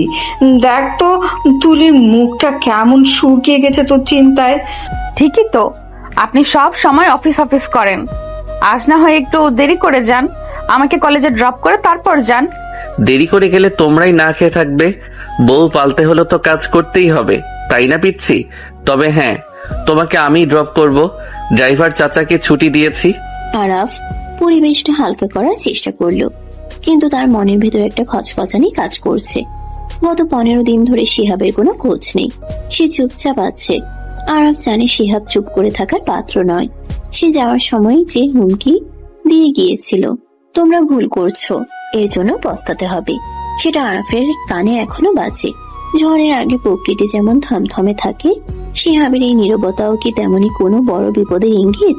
গাড়িতে ওঠার পর আরাফ নিজেই সিট বেল্ট পরিয়ে দিল তুলিকে। তার মুখটা তুলির খুব কাছে চলে এলো। তুলির নিঃশ্বাস আটকে যাওয়ার উপক্রম। আরাফ ইচ্ছে করে একটু দেরি করছে সিট বেল্ট লাগাতে। তার চোখের দৃষ্টি তুলির ঠোঁটে। কলেজে গিয়ে কিন্তু বেশি লাফালাফি করবে না, মনে রেখো তুমি এখন বিবাহিতা। শাড়ির আঁচল ঠিক রেখো। আমি কি বাচ্চা? সব বুঝি। আর আপনি সাবধানে ড্রাইভ করবেন, স্পিড বাড়াবেন না। গাড়ি চলছে। তুলি জানালা দিয়ে বাইরে তাকিয়ে আছে। আরাফ এক হাত দিয়ে স্টিয়ারিং ধরে আছে, অন্য হাত দিয়ে আলতো করে তুলির বাম হাতটা নিজের হাতের মুঠোয় নিয়ে নিল। তুলি চমকে তাকালো। আরাফ সামনে তাকিয়েই আছে, কিন্তু তার হাতের বাঁধন বেশ শক্ত। তুলির খুব ভালো লাগছে। এই ছোট ছোট অধিকার বোধগুলোই তাকে আরাফের প্রতি আরো দুর্বল করে দিচ্ছে। কলেজের গেটে নামিয়ে দেওয়ার সময় আরাফ বলল, ছুটি হলে আমাকে কল দেবে, আমি নিতে আসবো। অফিসে পৌঁছে আরাফ ব্যস্ত হয়ে পড়ল। তার পিএ মিসেস রিনা দৌড়ে এলো। তার চোখে মুখে আতঙ্ক। আরাফ নিজের কেবিনে ঢোকার আগেই রিনা তাকে থামালো। স্যার, সর্বনাশ হয়ে গেছে। ক্লায়েন্টরা একের পর এক প্রজেক্ট ক্যান্সেল করছে। তারা বলছে আমাদের কোম্পানির সলভেন্সি নিয়ে নাকি প্রশ্ন উঠেছে। মানে কি? আমাদের ফিনান্সিয়াল রিপোর্ট তো ক্লিয়ার। কে ছড়াচ্ছে এসব? স্যার, কেউ একজন আমাদের মেইন সার্ভার হ্যাক করে কিছু ফেক ডকুমেন্ট লিক করেছে। সেখানে দেখানো হয়েছে যে আমরা গত 3 বছর ধরে ট্যাক্স ফাঁকি দিচ্ছি এবং ইলিগাল সোর্স থেকে টাকা আনছি। শুধু তাই নয়, চৌধুরী গ্রুপ অফ ইন্ডাস্ট্রিজ আমাদের সাথে পার্টনারশিপ ব্রেক করার নোটিশ পাঠিয়েছে। আরাফের মাথায় আকাশ ভেঙে পড়ল। সে দ্রুত ল্যাপটপ অন করলো। মেল চেক করতেই দেখলো ইনবক্স ভর্তি হুমকি আর লিগ্যাল নোটিশ। চৌধুরী সাহেবও মেল করেছেন। পার্টনারশিপ ক্যান্সেল করার নোটিশ এবং তার মেয়ে নীলাকে অপমান করার অভিযোগও পরোক্ষভাবে এনেছেন। আরাফ বুঝতে পারলো এটা কোনো সাধারণ হ্যাকারের কাজ নয়, বরের শত্রু বিভীষণ। এটা শিহাবের কাজ। সে ছাড়া আরাফের সার্ভারের দুর্বলতা কেউ জানে না। আরাফ টেবিলের উপর রাখা কাছের পেপার ওয়েটটা সজোরে ছুঁড়ে মারলো দেয়ালে। ঝনঝন করে শব্দ হলো। শিহাব, আমি তোকে ছাড়বো না। তুই আমার পেটে লাথি মেরেছিস, কিন্তু আমার সম্মানে হাত দিয়েছিস। এর শেষ আমি দেখে ছাড়বো। আরাফ দ্রুত তার লিগ্যাল টিমকে কল করলো। রোকন, আরাফের বন্ধু এবং আইনজীবী দ্রুত চলে এলো, কিন্তু পরিস্থিতি নিয়ন্ত্রণের বাইরে চলে যাচ্ছে। টিভি চ্যানেলগুলোতে ব্রেকিং নিউজ শুরু হয়ে গেছে। বিশিষ্ট ব্যবসায়ী আরাফ রহমানের বিরুদ্ধে মানি লন্ডারিং এর অভিযোগ। আরাফ ফোন হাতে স্তব্ধ হয়ে বসে রইল। তার চোখের সামনে ভেসে উঠল তুলির মুখটা। তুলি কি সহ্য করতে পারবে এই অপমান? তার অসুস্থ বাবা মা। আরাফ, তুই এখনই বাড়ি যা। পুলিশ যে কোনো সময় অ্যারেস্ট করতে পারে। অ্যান্টিসিপেটরি বিলের ব্যবস্থা করতে হবে, কিন্তু আজ আদালত বন্ধ। কাল সকালের আগে কিছু করা যাবে না। আমি পালাবো না রোকন, আমি নির্দোষ। আমি পালালে সবাই ভাববে আমি দোষী। আমি ফেস করব, কিন্তু আমার চিন্তা তুলিকে নিয়ে। ও খুব ভেঙে পড়বে। এদিকে কলেজে তুলির মন বসছে না। ক্লাসে স্যার লেকচার দিচ্ছেন, কিন্তু তুলির কানে কিছুই ঢুকছে না। তার বুকটা ধকধক করছে। অকারণে ডান চোখটা কাঁপছে। মা বলতেন ডান চোখ লাফালে নাকি বিপদ আসে। তুলি ক্লাস থেকে বেরিয়ে এলো। সে আরাফকে কল করলো। ফোন বাজছে, কিন্তু আরাফ ধরছে না। তুলির অস্থিরতা বেড়ে গেল। সে ড্রাইভারকে কল করতে গিয়ে মনে পড়লো আজ ড্রাইভার নেই। সে উবার ডাকলো। গাড়িতে বসে তুলি ফেসবুকে ঢুকলো। নিউজ ফিড স্ক্রল করতেই তার হাত থেকে ফোনটা পড়ে গেল। বড় বড় অক্ষরে লেখা, আরাফ রহমান গ্রেফতার হতে পারেন যে কোনো মুহূর্তে। 1000 কোটি টাকার জালিয়াতি। তুলির পৃথিবীটা দুলতে শুরু করলো। তার চোখের সামনে অন্ধকার নেমে এলো। সে চিৎকার করে ড্রাইভারকে বলল, ভাইয়া জলদি বাসায় চলুন, জলদি। বাসায় ফিরে তুলি দেখলো এক হৃদয় বিদারক দৃশ্য। বাড়ির গেটের সামনে সাংবাদিকদের ভিড়। তারা ক্যামেরা আর মাইক্রোফোন নিয়ে হুমড়ি খেয়ে পড়ছে। আরওয়ান সোহেল তাদের আটকাতে হিমশিম খাচ্ছে। তুলি কোনো মতে পিছনের গেট দিয়ে বাড়িতে ঢুকলো। ড্রয়িং রুমে শাইলা বেগম সোফায় শুয়ে আছেন। ডাক্তার রায়হান তার প্রেশার মাপছেন। মীরা আপু কাঁদছে। রহমান সাহেব মাথায় হাত দিয়ে পাথরের মতো বসে আছেন। মা, কি হয়েছে? আপনারা কাঁদছেন কেন? আরাফ কোথায়? ও ফোন ধরছে না কেন? তুলি, সর্বনাশ হয়ে গেছে। আরাফের নামে ওয়ারেন্ট বের হয়েছে। পুলিশ আসছে ওকে নিতে। টিভিতে জানি কি সব দেখাচ্ছে। ও নাকি টাকা চুরি করেছে। মিথ্যে কথা, সব মিথ্যে। আমার স্বামী কোনো অন্যায় করতে পারে না। আমি বিশ্বাস করি না শিহাব ভাইয়া এসব করিয়েছে, তাই না? ঠিক সেই মুহূর্তে সিঁড়ি দিয়ে আরাফ নেমে এলো। তার পরনে অফিসের সেই ফর্মাল শার্ট প্যান্ট, কিন্তু টাইটা খোলা। গলার উপরের বোতামটা ছেঁড়া। তাকে খুব ক্লান্ত আর বিধ্বস্ত দেখাচ্ছে, কিন্তু তার চোখের দৃষ্টি শান্ত ধীর। সে সোজা এসে মায়ের পায়ের কাছে বসলো। মা, তুমি চিন্তা করো না, আমি নির্দোষ। এটা একটা ষড়যন্ত্র। আমি খুব তাড়াতাড়ি ফিরে আসব। তুমি শুধু নিজের শরীরের যত্ন নিও। ওরা তোকে কোথায় নিয়ে যাবে বাবা? আমি তোকে যেতে দেব না। তুই তো কোনোদিন একটা মিথ্যে কথাও বলিসনি। তুই কেন জেলের ভাত খাবি? মা, সত্যের পথ একটু কঠিন হয়, কিন্তু সত্যের জয় হবেই। দোয়া করো যেন আমি শিহাবের মুখোশটা খুলে দিতে পারি। আরাফ উঠে দাঁড়ালো। সে তাকালো তুলির দিকে। তুলি দাঁড়িয়ে আছে দরজার কাছে। তার চোখ দিয়ে অঝরে পানি পড়ছে, কিন্তু সে শব্দ করছে না। আরাফ ধীর পায়ে তুলির কাছে গেল। সে হাত বাড়িয়ে তুলির চোখের পানি মুছিয়ে দিল। তুলির গাল আরাফের হাতের স্পর্শে কেঁপে উঠল। কি হলো পিচ্ছি, কাঁদছো কেন? আমি তো মরে যাইনি। আপনি কোথাও যাবেন না। ওরা আপনাকে নিয়ে গেলে আমি মরে যাব। আমি বাঁচবো না আপনাকে ছাড়া। কাল রাতেই তো বললেন আমাকে ছেড়ে থাকবেন না। ছি, এমন কথা বলতে নেই। তুমি না আমার শক্তি, তুমি ভেঙে পড়লে আমি লড়বো কি করে? শোনো তুলি, এই বাড়ি, মা বাবা সব এখন তোমার দায়িত্বে। আমি ফিরে না আসা পর্যন্ত তুমি এই বাড়ির অভিভাবক। পারবে না দায়িত্ব নিতে? আমি কিচ্ছু চাই না, আমি শুধু আপনাকে চাই। আমি আপনার সাথে যাব। পাবে, আমাকেই পাবে। আমি কথা দিচ্ছি আমি ফিরবো, কিন্তু এখন আমাকে যেতে হবে। আইনের প্রতি শ্রদ্ধা রাখা আমাদের কর্তব্য। বাইরে সাইরেনের শব্দ শোনা গেল। পুলিশের জিপ এসে থামলো গেটে। ইন্সপেক্টর জামাম সদল বলে ড্রয়িং রুমে প্রবেশ করলেন। তিনি আরাফকে চেনেন, তাই তার চোখেও কিছুটা অস্বস্তি। Mister Araf, I am sorry, কিন্তু উপর মহলের অর্ডার, আপনাকে আমাদের সাথে থানায় যেতে হবে। আপনার বিরুদ্ধে মানি লন্ডারিং এবং জালিয়াতির শক্ত প্রমাণ আছে। ইটস ওকে অফিসার, আপনি আপনার ডিউটি করুন, আমি প্রস্তুত। পুলিশ অফিসার আরাফের হাতে হাত করা পড়ালেন। সেই ধাতব ক্লিক শব্দটা ড্রয়িং রুমের নিস্তব্ধটাকে খান খান করে দিল। শাইলা বেগম চিৎকার করে জ্ঞান হারালেন। মীরা আর মর্জিনা খালা তাকে ধরলেন। তুলি এক দৃষ্টিতে তাকিয়ে রইল আরাফের হাতের দিকে, যে হাতে সকালে সে চুমু খেয়েছিল, যে হাত তাকে বিপদের থেকে আঁকড়ে রাখত। সে হাতে এখন হাত করা। তুলির শরীরে রক্ত গরম হয়ে উঠল। সে ছুটে গিয়ে অফিসারের সামনে দাঁড়ালো। অফিসার, আপনারা ভুল করছেন। আমার স্বামী নির্দোষ, তাকে ফাঁসানো হয়েছে। আপনারা আসল অপরাধীকে খুঁজুন। শিহাব সব করেছে। ম্যাডাম, আমরা প্রমাণের ভিত্তিতে কাজ করি, আপনার আবেগ দিয়ে আইন চলে না। পথ ছাড়ুন। আরাফ তুলির দিকে তাকিয়ে হাসলো। সে হাসিটা করুন কিন্তু আশ্বাসের। সে ফিসফিস করে বলল, বিশ্বাস রেখো। তারপর পুলিশের সাথে বেরিয়ে গেল। তুলি দৌড়ে গেল গেট পর্যন্ত। বৃষ্টির মধ্যে পুলিশের গাড়িটা ধুলো আর কাদা উড়িয়ে চলে গেল। তুলি রাস্তায় কাদার উপর বসে পড়ল। তার মনে হলো তার কলিজাটা কেউ ছিঁড়ে নিয়ে গেল। আকাশ ভেঙে বৃষ্টি নামলো, যেন প্রকৃতিও এই অবিচারের শোকে কাঁদছে।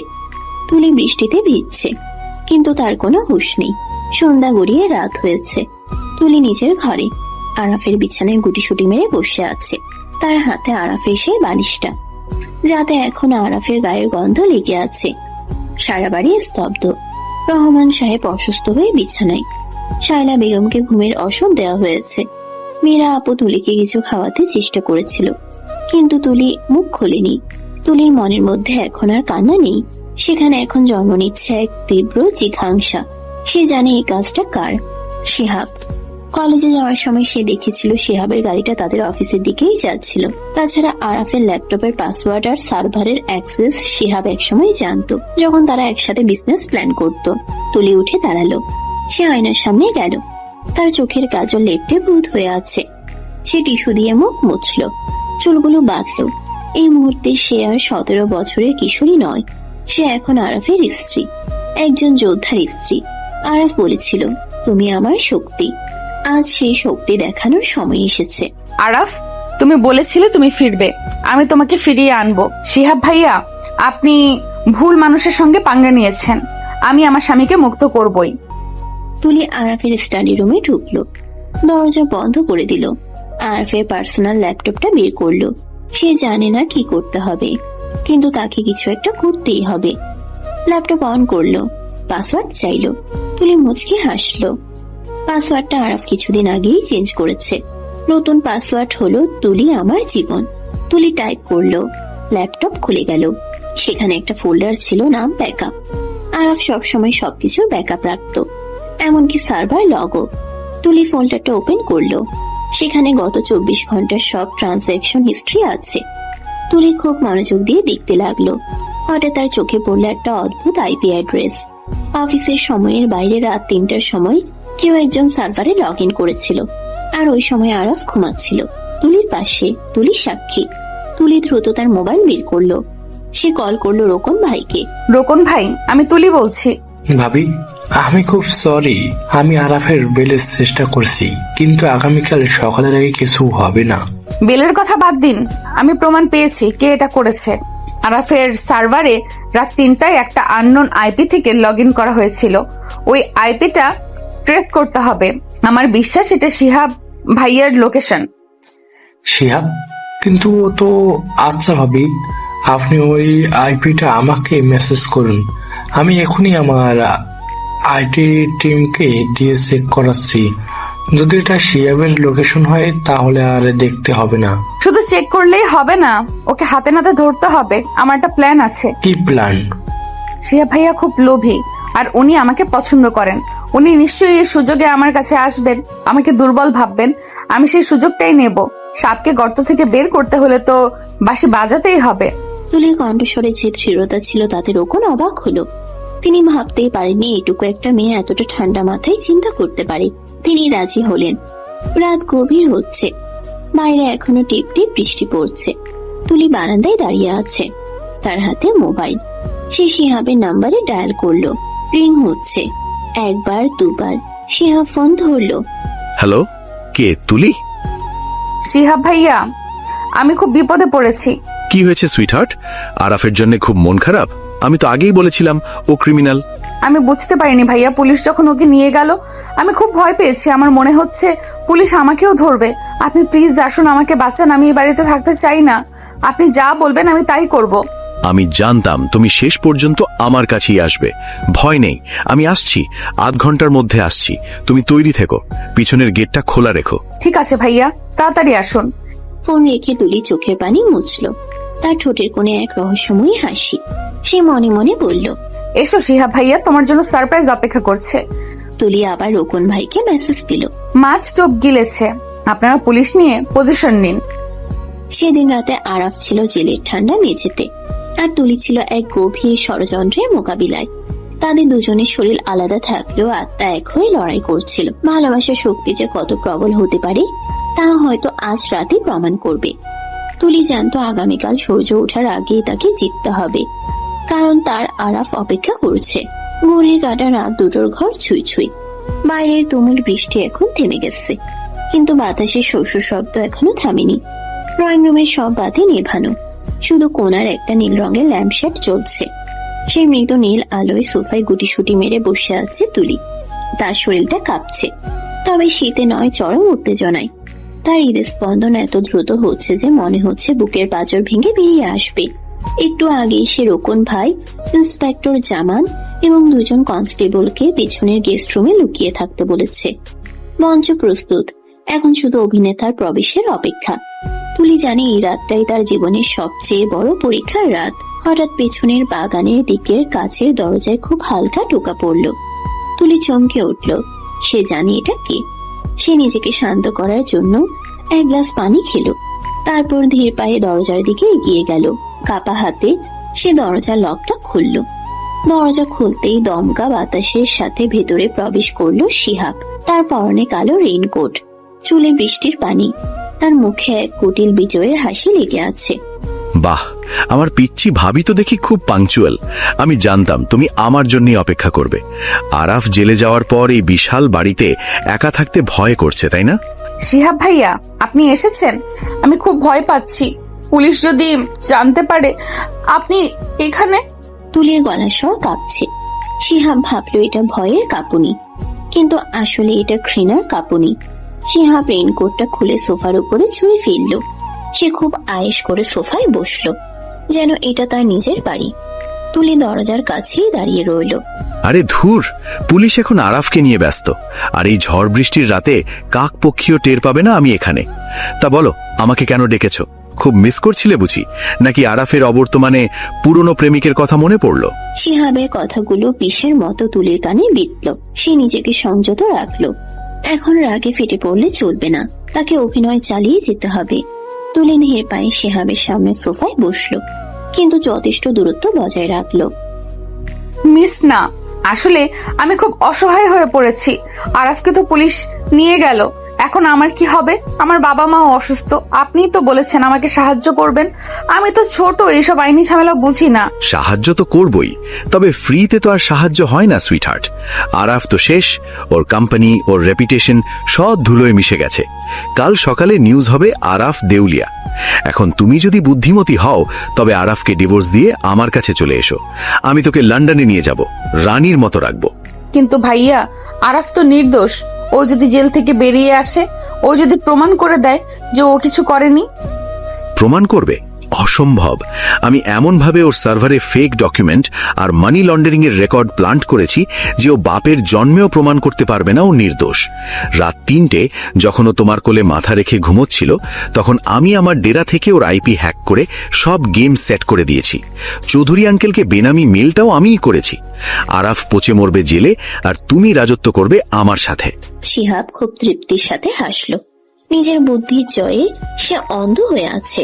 সে খেয়ালই করল না যে তুলির মুখের ভয়ের ছাপটা মুহূর্তেই মিলিয়ে গেছে। সেখানে ফুটে উঠেছে এক তীব্র আক্রোশ আর বিজয়ের আভা। তুলি তার হাতের মুঠোফোনটা তুলে ধরল। স্ক্রিনে কল রেকর্ডিং অন করা, আর লাইনটা কানেক্ট করা আছে রোকন ভাইয়ের নাম্বারে। আপনি জেতেননি শিহাব ভাইয়া, আপনি হেরে গেছেন, কারণ আপনি ভুলে গেছেন আরাফের সততার সাথে এখন আমার বুদ্ধিও যোগ হয়েছে। আপনি ভেবেছিলেন আমি বাচ্চা, কিচ্ছু বুঝি না।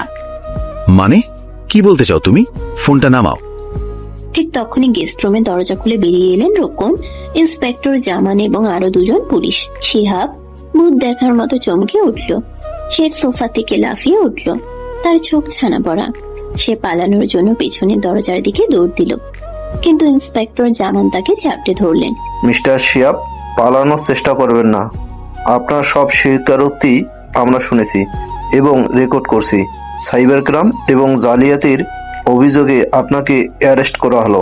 এটা হতে পারে না, এটা মিথ্যে। তুলি, তুমি আমার সাথে বেইমানি করলে। আমি তোমাকে ভালোবাসতাম, আমি তোমার ভালোর জন্যই সব করেছি।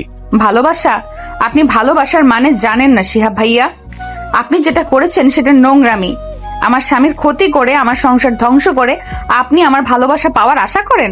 ছি, আপনার মতো ভাইয়ের বোন পরিচয় দিতেও আমার ঘৃণা হচ্ছে। নিয়ে যেন কেউ অফিসার, আমি এই লোকটার মুখও দেখতে চাই না। পুলিশ শিহাবকে হাত করা পরিয়ে টেনে নিয়ে গেল। যাওয়ার সময় শিহাবের চোখে ছিল অবিশ্বাস আর পরাজয়ের গ্লানি। ড্রয়িং রুম আবার শান্ত হলো। রোকন এগিয়ে এসে তুলির সামনে দাঁড়ালেন, তার চোখে মুগ্ধতা। ভাবি, আমি সত্যি মুগ্ধ। আপনি আজ যা করলেন তা কোনোদিন ভোলার নয়। আরাপ গর্ব করবে আপনার জন্য। আমি এখনই এই রেকর্ডিং এর আইপি টেস্টিং রিপোর্ট নিয়ে থানায় যাচ্ছি। ম্যাজিস্ট্রেট স্যারের সাথে কথা বলে আরাফকে ভোরের আগেই বের করে আনার ব্যবস্থা করছি। রোকন ভাইয়া, আরাফ কখন আসবে? আমি কি সাথে যাব? না ভাবি, আপনি অনেক ধকল সহ্য করেছেন। আপনি বাসায় বিশ্রাম নিন। আমি কথা দিচ্ছি সূর্য ওঠার আগেই আপনার আরাপ আপনার কাছে থাকবে। রোকন ভাই চলে যাওয়ার পর তুলি আর ঘরে টিকতে পারল না। সে মেইন গেটের কাছে এসে দাঁড়ালো। ভোর 5টা, পূব আকাশ ফর্সা হয়ে আসছে। বৃষ্টির ভেজা মাটির গন্ধ বাতাসে ভাসছে। তুলি গেট ধরে দাঁড়িয়ে রাস্তার দিকে তাকিয়ে আছে। তার চোখের পাতা এক মুহূর্তের জন্যও নড়ছে না। তার মনে হচ্ছে প্রতিটি সেকেন্ড যেন এক একটা যুগ। হঠাৎ দূরে একটা গাড়ির হেডলাইট দেখা গেল। তুলির বুকটা ধকধক করে উঠল। গাড়িটা কাছে এলো, আরাফের গাড়ি। রোকন ভাই ড্রাইভ করছেন, আর পাশের সিটে আরাফ। গাড়ি থামতেই আরাফ নামলো।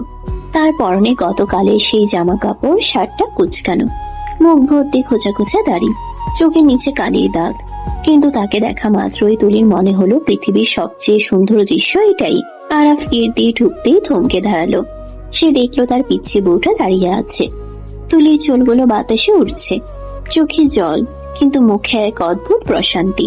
আরাফ তার 2 হাত বাড়িয়ে দিল। তুলি আর অপেক্ষা করলো না। সে দৌড়ে গিয়ে সোজা আরাফের বুকে ঝাঁপিয়ে পড়ল। আরাফ টান সামলাতে না পেরে 2 পা পিছিয়ে গেল। তারপর শক্ত করে জড়িয়ে ধরলো তুলিকে। তুলি আরাফের শার্ট খামচে ধরে হাওমাও করে কাঁদতে লাগলো। এই কান্না কষ্টের নয়, এই কান্না ফিরে পাওয়ার আনন্দের। আরে পাগল মেয়ে, এত কাঁদছো কেন? আমি তো ফিরে এসেছি, বলেছিলাম না আমি ফিরবো। আপনি জানেন না আমি কতটা ভয় পেয়ে গেছিলাম। আমার মনে হচ্ছিল আমি নিঃশ্বাস নিতে পারছি না। আপনি ছাড়া এই বাড়িটা, এই পৃথিবীটা আমার কাছে নরক মনে হচ্ছিল। বোকা মেয়ে, আমার নিঃশ্বাস তো তোমার কাছে জমা রেখে গিয়েছিলাম। আমি কি করে তোমাকে ছেড়ে থাকবো? আমি তো জানতাম আমার ঘরে এমন এক বাঘিনী আছে যে যমরাজকেও হার মানাতে পারে। বাড়ির ভেতর থেকে শাইলা বেগম, রহমান সাহেব এবং মীরা বেরিয়ে এলেন। শাইলা বেগম ছেলেকে জড়িয়ে ধরে কান্নায় ভেঙে পড়লেন। রহমান সাহেব ছেলের কাঁধে হাত রাখলেন। এক আবেগঘন পরিবেশ তৈরি হলো। তবে সবাই বুঝতে পারলো এখন আরাফ আর তুলির একান্ত সময় প্রয়োজন।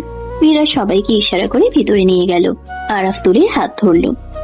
রুমে চলো, আমার খুব বিশ্রাম দরকার আর আমার বউয়ের হাতের 1 কাপ কফি দরকার। বেডরুমে ঢুকে আরাফ সোফায় গায়ে দিল। সে সত্যি খুব ক্লান্ত। গত 24 ঘন্টার মানসিক ধকল তাকে নিঃশেষ করে দিয়েছে। জেল হাজতের ওই নোংরা পরিবেশ, অনিশ্চয়তা সবকিছু মিলিয়ে সে বিধ্বস্ত। তুলি দরজা লক করে দিল। সে জানে এখন তার স্বামীকে সুস্থ করে তোলার দায়িত্ব তার। সে দ্রুত বাথরুমে গিয়ে গিজার অন করলো। তারপর আলমারি থেকে আরাফের তোয়ালে আর পরিষ্কার কাপড় বের করে রাখলো। তুলি এসে আরাফের পায়ের কাছে বসলো। সে খুব যত্ন করে আরাফের জুতো আর মোজা খুলে দিল। আরাফ বাধা দিতে চাইলো। তুলি কি করছো? থাক, আমি খুলছি। একদম চুপ। আপনি এখন আমার পেশেন্ট। আমি যা বলবো তাই শুনবেন, কোনো কথা বলবেন না। তুলির এই অধিকার বোধ দেখে আরাফ মুচকি হাসলো। সে চুপ করে গেল। তুলি ওয়াশরুম থেকে গরম পানি আর তোয়ালে ভিজিয়ে নিয়ে এলো। সে পরম মমতায় আরাফের হাত মুখ মুছিয়ে দিল। আরাফ চোখ বন্ধ করে তুলির সেবা অনুভব করছিল। তার মনে হলো স্বর্গের সুখ হয়তো একেই বলে। তুলির নরম হাতের স্পর্শে তার সব ক্লান্তি যেন ধীরে ধীরে দূর হয়ে যাচ্ছে। তুমি জানো জেলে বসে আমি সারাক্ষণ কি ভাবছিলাম? কি ভাবছিলেন? ভাবছিলাম যদি আমি আর ফিরতে না পারি, যদি আমার পিচ্ছি বউটাকে আর দেখতে না পাই। ওই অন্ধকার সেলে আমার দম বন্ধ হয়ে আসছিল, কিন্তু তারপর মনে হলো আমার বউ আমাকে এত সহজে ছাড়বে না। একদম না।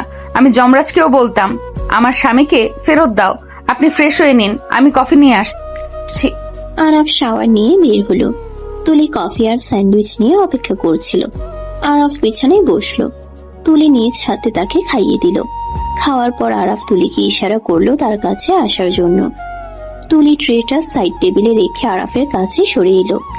আরাফ তুলিকে টেনে নিজের কোলের উপর বসালো। তুলি লজ্জায় কুকড়ে গেল, কিন্তু বাধা দিল না। আরাফ তার মুখটা তুলির কাঁধে গুজে দিল। আরাফের ভেজা চুলের পানি টপ টপ করে তুলির ঘাড়ে পড়ছে, যা তাকে শিহরিত করছে। Thank you. কেন?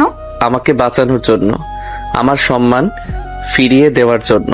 তুমি জানো না তুলি, তুমি আমার জন্য কি করেছো। আমি ভাবতাম তুমি ছোট, তোমাকে আগলে রাখা আমার দায়িত্ব, কিন্তু আজ তুমি আমাকে আগলে রেখেছো।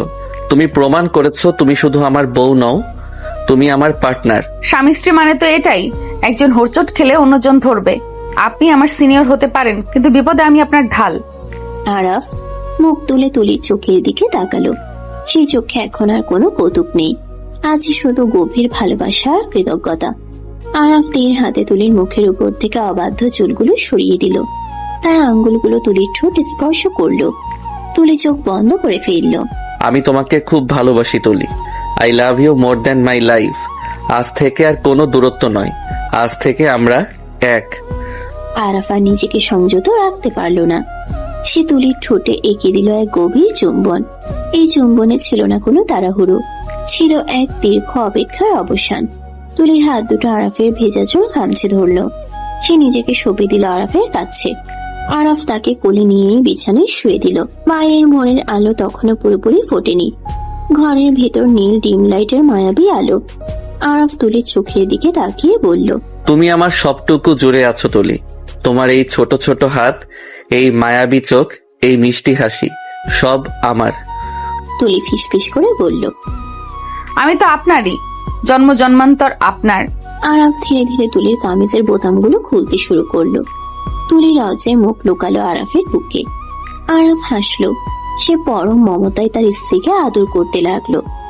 আরাফের প্রতিটি স্পর্শে তুলির শরীর কেঁপে উঠছে। আরাফ তার গাল, গলা এবং ঘাড়ে ভালোবাসার চিহ্ন আঁকতে শুরু করলো। তাদের দুটি শরীর যখন এক হলো, তখন মনে হলো পৃথিবীর সব সুখই 4 দেয়ালের মাঝে বন্দী। তাদের নিঃশ্বাসের শব্দ, হৃদয় স্পন্দনের গতি আর ভালোবাসার উত্তাপ মিলেমিশে একাকার হয়ে গেল। দীর্ঘ বিরহ আর মানসিক চাপের পর এই মিলন তাদের সম্পর্ককে নিয়ে গেল এক নতুন উচ্চতায়। আরাফ প্রমাণ পেল তার এই পিচ্ছি বউটি শুধু বয়সে ছোট, কিন্তু ভালোবাসায় সে অনেক বড়। 1 বছর পর কক্সবাজারের সমুদ্র সৈকতের এক প্রাইভেট রিসর্ট। সন্ধ্যা নামছে, সমুদ্রের গর্জন শোনা যাচ্ছে। বিশাল ব্যালকনিতে ইজি চেয়ারে বসে আছে আরাফ। তার পরনে সাদা শীত, তার পরনে সাদা টি শার্ট আর শর্টস। তার কোলে মাথা রেখে শুয়ে আছে তুলি। তুলির পরনে একটা ঢিলে ঢালা নীল গাউন। তার শরীর এখন ভারী, সে 7 মাসের অন্তঃসত্ত্বা। সমুদ্রের বাতাস এসে তুলির চুলে বিলি কাটছে। আরাফ এক হাত দিয়ে তুলির চুলে হাত বুলিয়ে দিচ্ছে, আর অন্য হাতটা আলতো করে রাখা তুলির স্ফীত পেটের উপর। শরীর খারাপ লাগছে না তো? ঠান্ডা লাগছে? ভেতরে যাবে? না, খুব ভালো লাগছে। সমুদ্র আমার খুব প্রিয়, আর সাথে যদি প্রিয় মানুষটা থাকে তাহলে তো কথাই নেই। আর আমাদের এই নতুন মেহমান, সে কি বলছে? লাথি দিচ্ছে নাকি?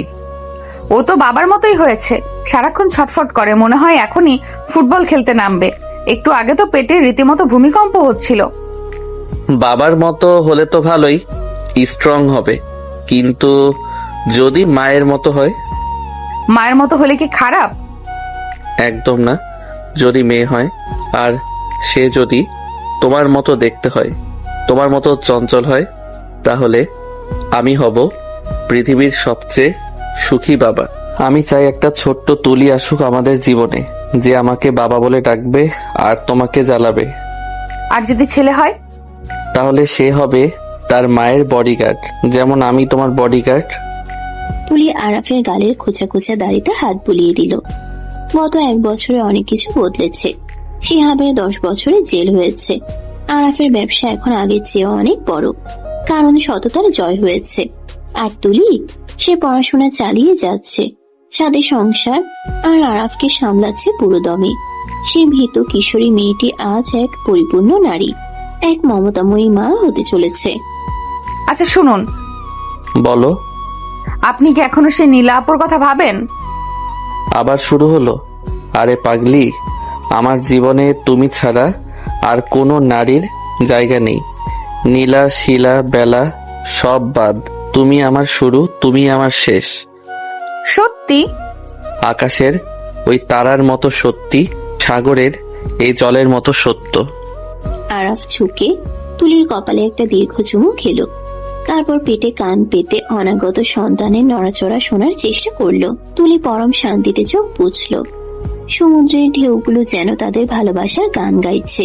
জীবনটা মাঝে মাঝে অনেক কঠিন পরীক্ষা নেয়, কিন্তু ভালোবাসার ভিত যদি মজবুত হয়, তাহলে সব ঝড়ই এক সময় থেমে যায় এবং ভোরে সূর্য ফুটে ওঠে। আরাফ আর তুলির গল্পটা শুরু হয়েছিল খুনসুটি, ভুল বোঝাবুঝি আর অমিলের মধ্য দিয়ে, কিন্তু শেষ হলো এক গভীর বিশ্বাস আর পূর্ণতায়। ভাবের পিচ্ছি বোন আজ সত্যিই আরাফের হৃদয়ের রানী, তার সন্তানের মা এবং তার জীবনে ধ্রুবতারা।